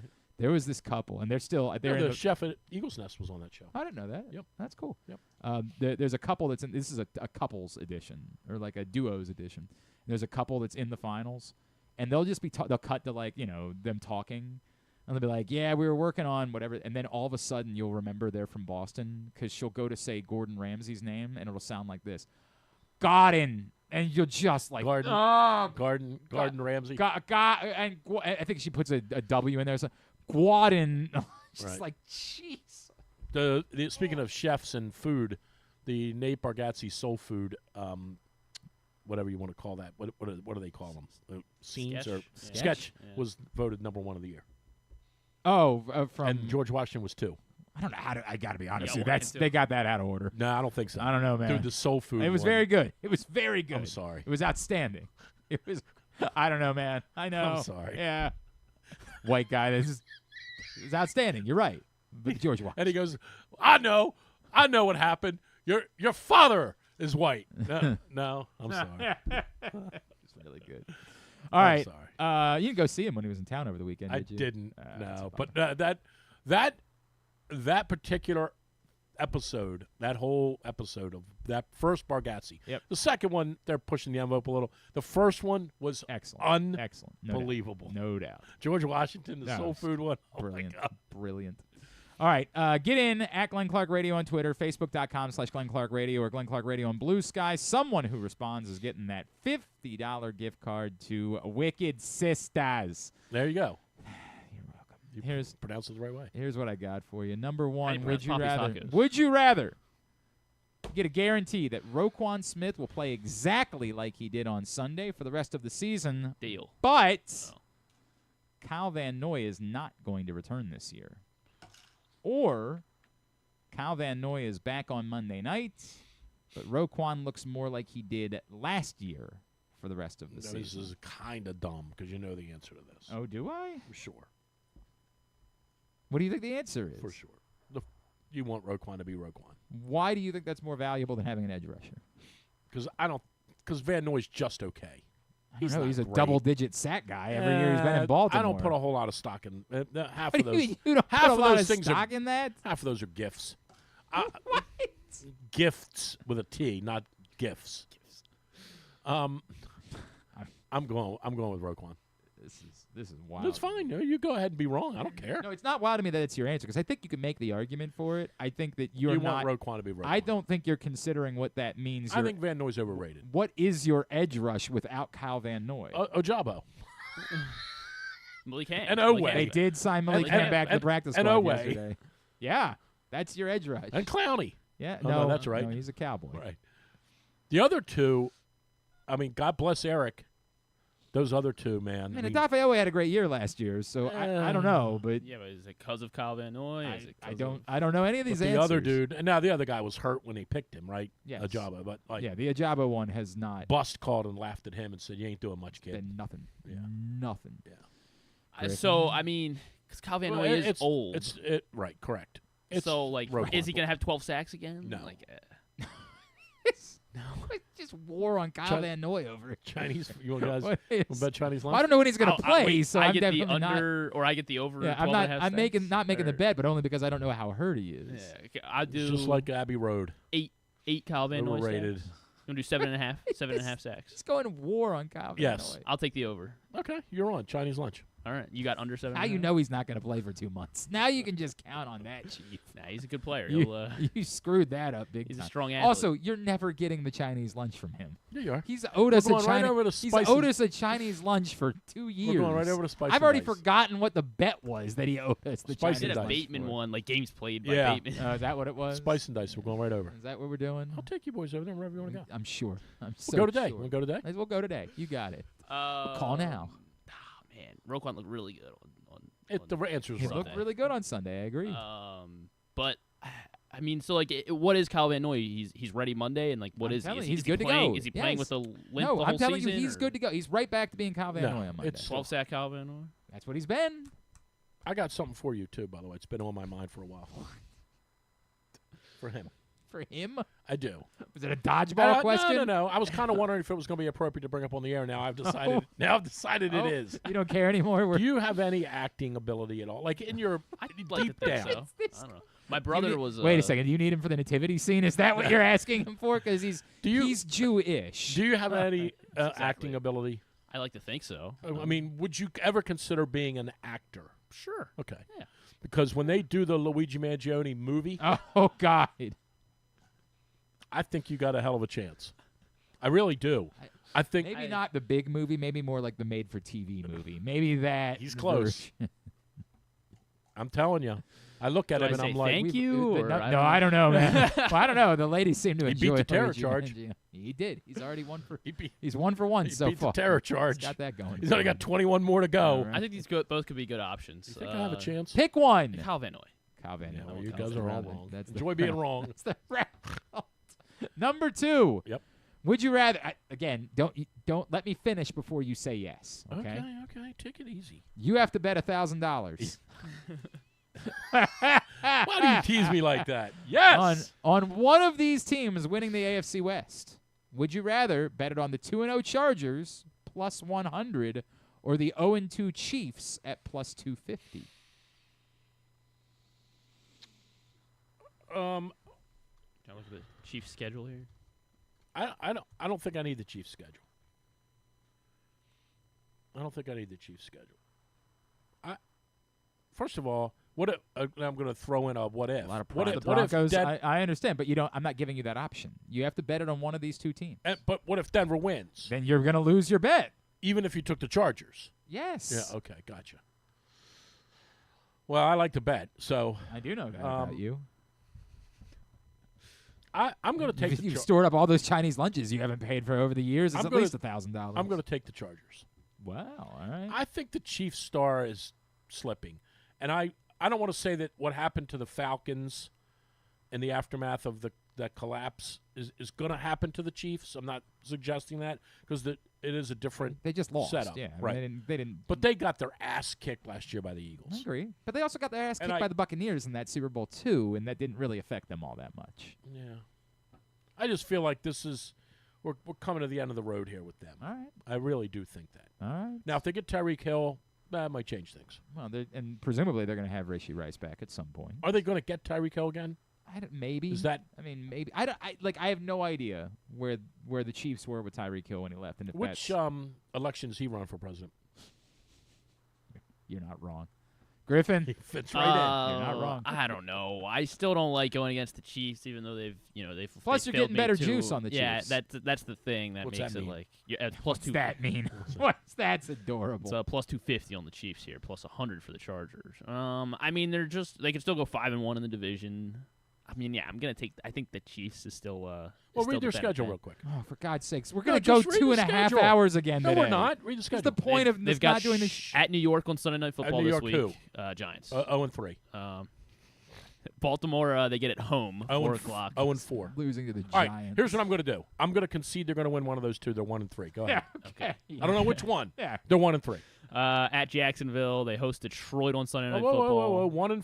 2-3. Then they host Detroit Jeez, it's Monday Night Football at Jacksonville, and then they get Detroit Sunday Night Football at home. At home. Okay, so I'm going to say 4-4. Host the Raiders at 1 o'clock. 5-4. They host the Commanders on Monday Night Football. 6-4. They are at Buffalo at 4 o'clock. 6-5. They are at Denver after their bye week. 6-6.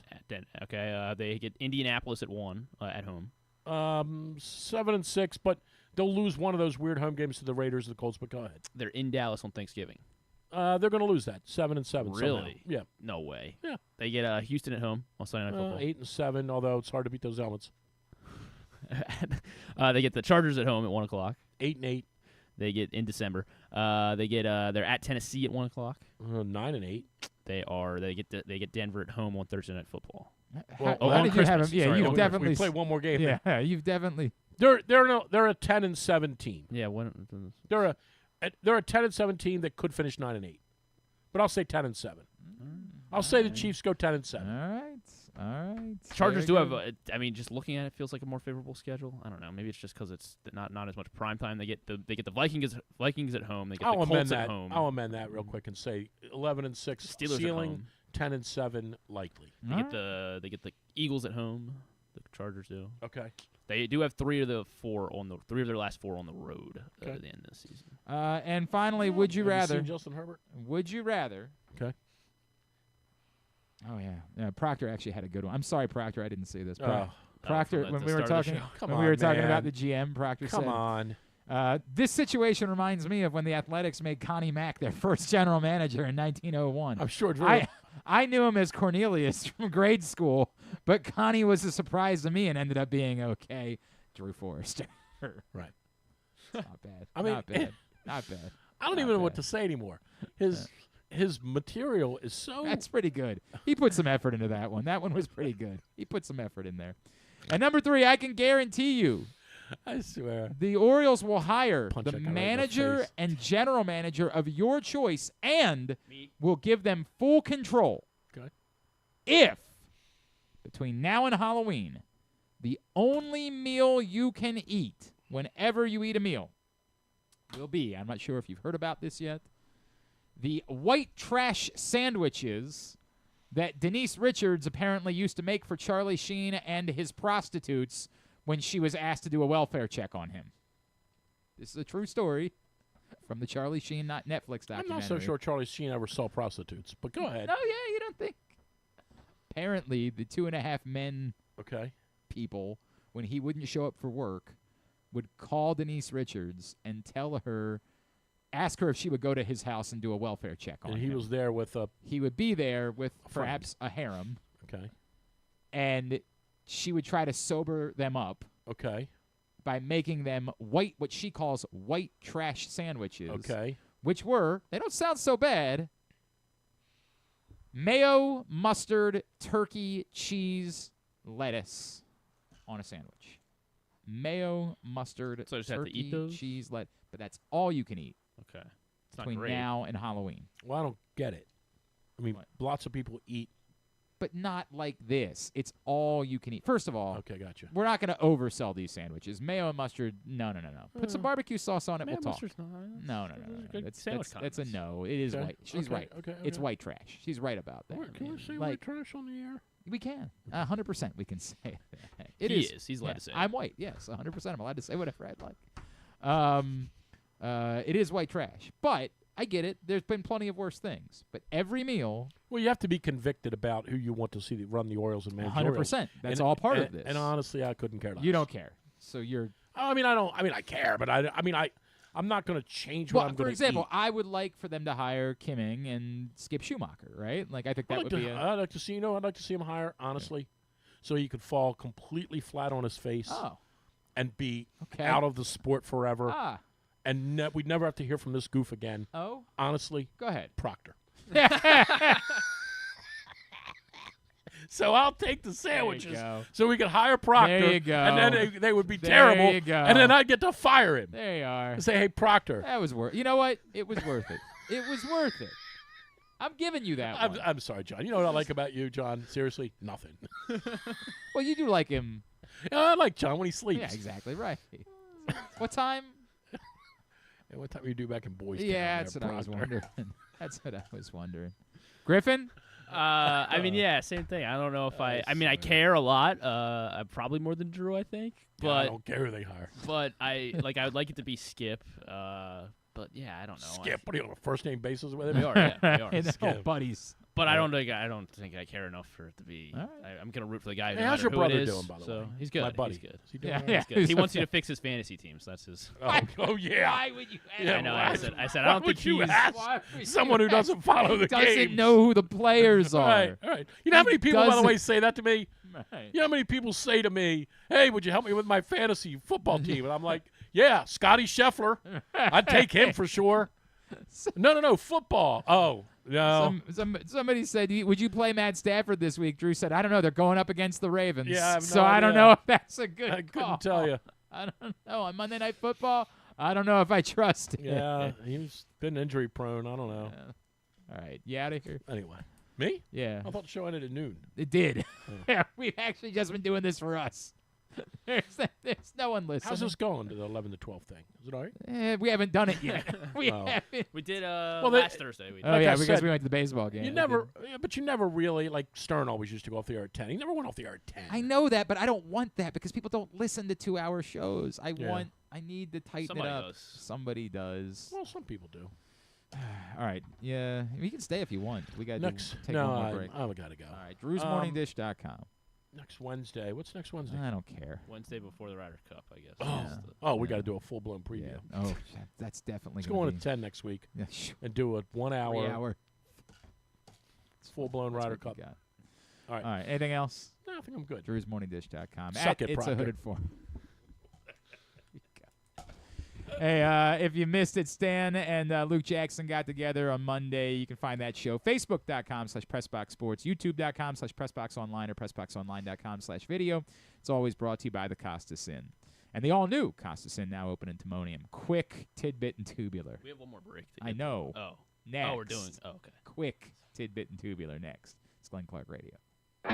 Feeling sluggish, unfocused, or not like yourself? It could be low testosterone. At Game Day Men's Health, we specialize in testosterone replacement therapy to help men boost energy, improve mood, and regain confidence. Our treatments, including testosterone cypionate, are safe, natural, and tailored to fit your lifestyle with weekly injections or pellet therapy. Get started today with a free testosterone test and feel the difference. GameDayMen'sHealth.com. Game Day Men's Health, where men reclaim their game. For fans of the Costas Inn, and who isn't, I have some great news. Now there's a second location to go along with 4100 North Point Boulevard. This one is at the Timonium OTB. This is Stan the Fan, and I have been a fan of the Costas Inn and Triantafalo's family for going on 30 years. They're open for lunch and dinner, same great Costas feel, same great menu and quality food you've been enjoying for well over 50 years. The exact address on your GPS is 2200 York Road, and their phone number at the new location is 667-406-1975. If you're new to the Costas experience, get ready for a real treat. All wrapped up in a new spacious dining room in Timonium at the OTB. If you want steamed crabs, you have them, and the full menu at 4100 North Point Boulevard. The number for reservations there at Costas, 410-477-1975. Gambling can be a fun and entertaining experience, but there are risks involved. If you're planning on betting on the game at the casino or on your phone or computer, know your limit, stay within it. Set a budget and a time to stop. Remember, gambling isn't a financial solution, and it doesn't mix well with alcohol or drugs. Know the risks and have a plan before you begin gambling. For free and confidential services, call 1-800-GAMBLER 24/7 or go to helpmygamblingproblem.org. Looking for Baltimore's premier waterfront dining experience? Head to Nick's Fish House, located in the Baltimore Peninsula. Enjoy crabs all year long, plus happy hour Monday through Thursday from 3 to 6. Planning a celebration? From rehearsal dinners to corporate crab feasts, Nick's is the spot to make it unforgettable. And the fun doesn't stop there. Live music fills the air every Thursday through Sunday. Check out the full lineup at nicksfishhouse.com. Nick's, it's where Baltimore comes to eat, drink, and play by the water.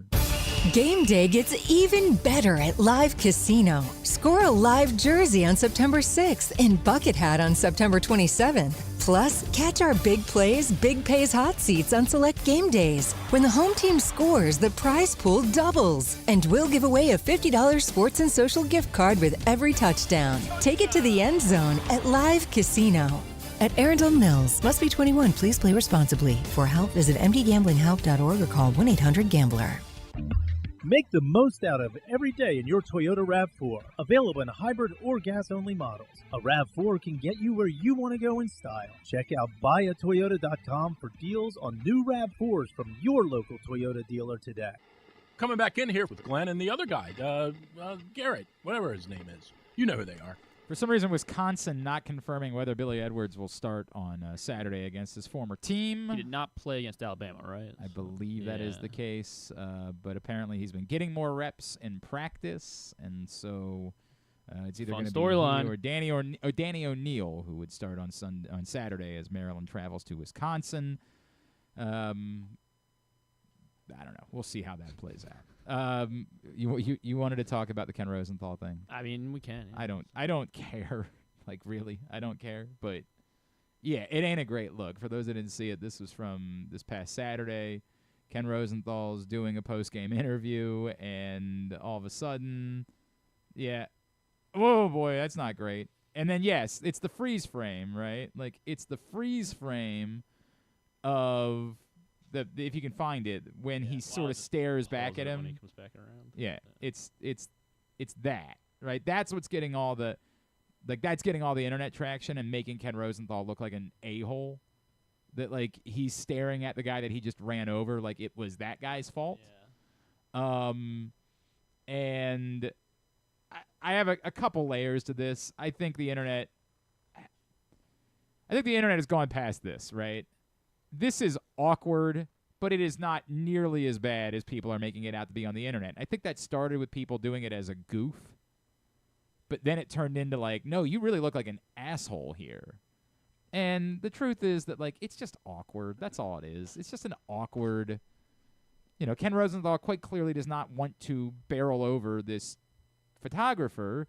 The photographer has no reason to believe that Ken Rosenthal is going to come. I'm sure that Ken Rosenthal is thinking in his mind, like, hey, man, maybe give me a little bit of space here. I'm doing an interview on television. There's a lot here. He did put his hand up afterwards. We're pretending. Oh, Ken Rosenthal didn't apologize. If you watch the video, he did. He did.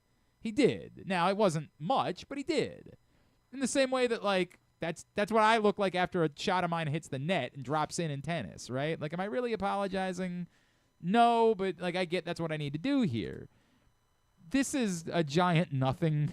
Like, a giant nothing. As long as the guy's okay. Like, if there was something wrong, He did apologize on foul territory later. I think just because the internet bullied him into it. Yeah. Like, I don't even think it required it. I think this was a giant nothing that the internet went way too far with, because that's what we do, and the internet is toxic. All right, you're on Team Rosenthal. All right. I'm on Team Nothing. That's what I'm on.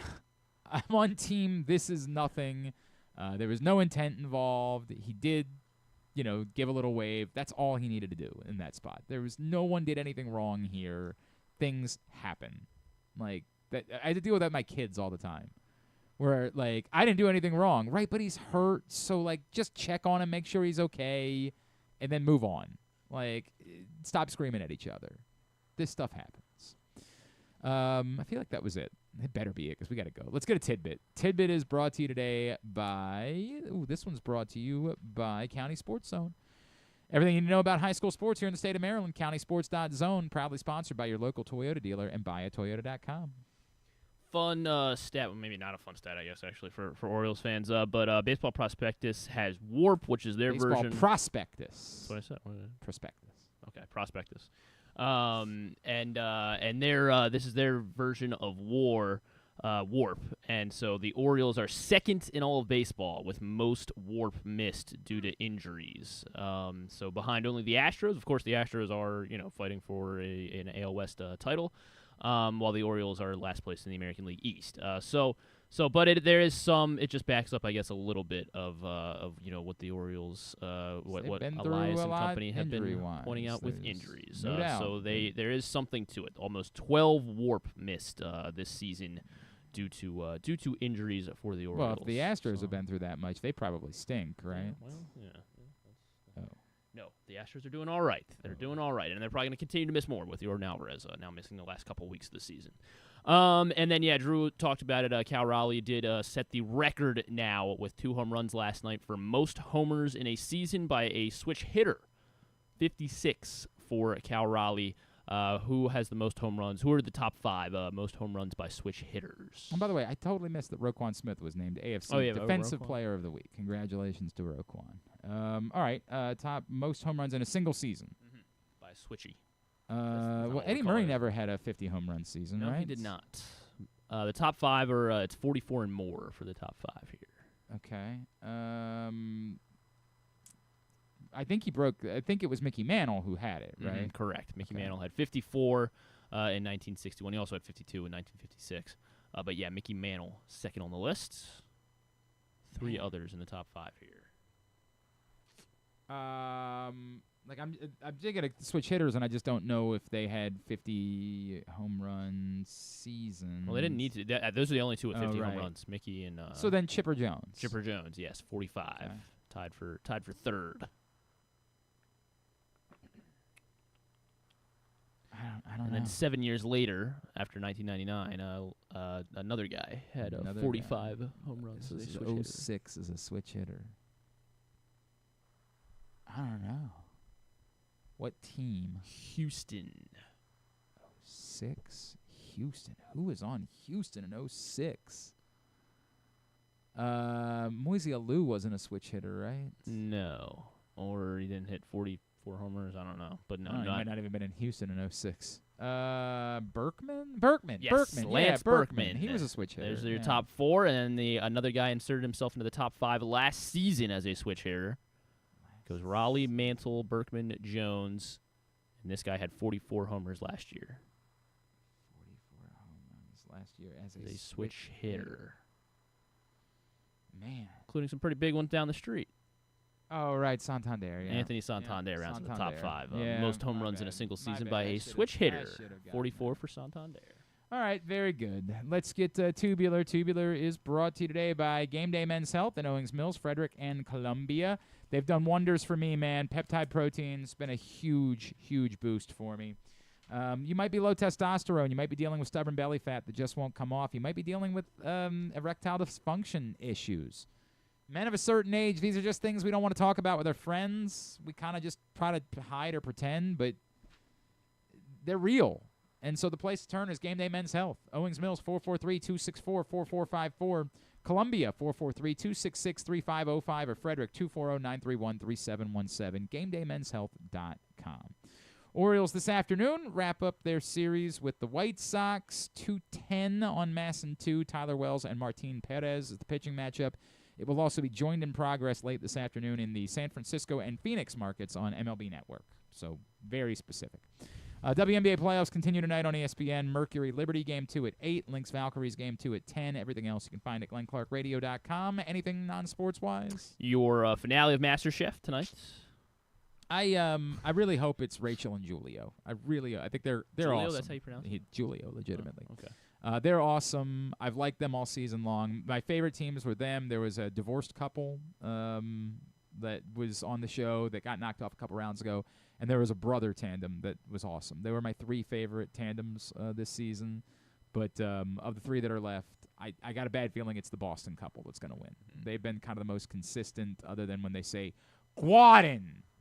Shudder. That can't be that Awful. bad. It's awful. Okay. But I'm all in on Rachel and Julio. They're dope. And they had the best. The semifinals where you have to follow along with Gordon as he cooked this like buckwheat crusted duck breast with like all these various things, and they kicked ass. They nailed it.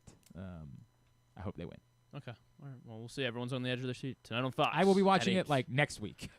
Maybe tomorrow night. I don't think I have anything going on tomorrow. It is the series finale of The Summer I Turned Pretty on Prime That's Video. apparently a big. People are doing like watch parties. Yeah, and I didn't know. I am not. I'm not caught up. Not on top of the Summer I not Turned hip to Pretty. The Yeah. Summer I Turned Pretty. It is the season 4 premiere of The Morning Show on Apple TV Plus. Plus. So you have to extend that for In another fairness, month or two. I have not watched Apple TV. I have not had Apple TV Plus, and I didn't have to watch bring back The Ted Studio. I didn't watch Shrinking. I watched like 2 episodes of Shrinking, and it just wasn't doing it for me the way that it was doing it for everybody else. So I haven't gotten it back, but I guess I probably should because apparently The Studio won like all of the it did. Emmys this weekend. Yeah, So they'll have to bring I back don't Ted know. Lasso for it to be worth it. And they are bringing back Ted Lasso. We just don't know when. Brett Goldstein's going to be on Seth Meyers tonight. Along Plugging The Studio. Oh, he is? Yeah. It's odd, but Interesting. yeah, it's very excited about it. Okay. All right, very good. Thanks today to Drew. Elio is streaming on Disney Plus. I don't know if my kids saw it or not. Yeah. I did not. So I don't know if my wife it was Pixar, right? So I'm sure it was good. Yeah, I'm sure it was good. And it's definitely one that like my mother-in-law might have taken them to or something. But I did not see it. I did not. I took him to Minecraft. I took him to something else this summer. I don't remember what else. Lilo and Stitch? No, I didn't take him to Lilo and Stitch. Thunderbolts? That's what it was. I definitely took him to Thundergers. Again, I don't yeah, I know. I know you keep coming back to that and been struggling with it. Yeah. What if it's not? What if it's Thunderjuz? Are we allowed to say that? It still sounds like still you're skating not. a thin line Okay, there. All right, So all right, just trying to check in. All these rules. All right. Thanks today to Drew. Thanks also to Matt Stover and to Gary Myers. We'll get that up in the greatest hits section of the Aspiration tab at glennclarkradio.com. A lot of 96 Ravens on today's show. A lot of talk about the 96 Ravens. important team. Tomorrow on the program, we'll make picks with KZ. Navy defensive lineman Mark Anthony Parker is going to join us to talk about their 3-0 start. They're off this week. And anything else? Stuff and things. Stuff and things. Thanks to everybody at Press Jake Hummel yesterday. We did. Thank you for reminding me about that. Thanks everybody at Pressbox, all of our great sponsors and partners, including Game Day Men's Health, CountySports.zone, your local Toyota dealer, buyatoyota.com, Costas Inn, Live Casino and Hotel, Maryland 5-Star, Navy Football, Nick's Fish House, and more. Appreciate all of them. Thanks to Griffin at Griffin_Bass. Follow us, Twitter, Instagram, and TikTok at Glenn Clark Radio. Have a great Tuesday evening. Go Birds. Duke sucks.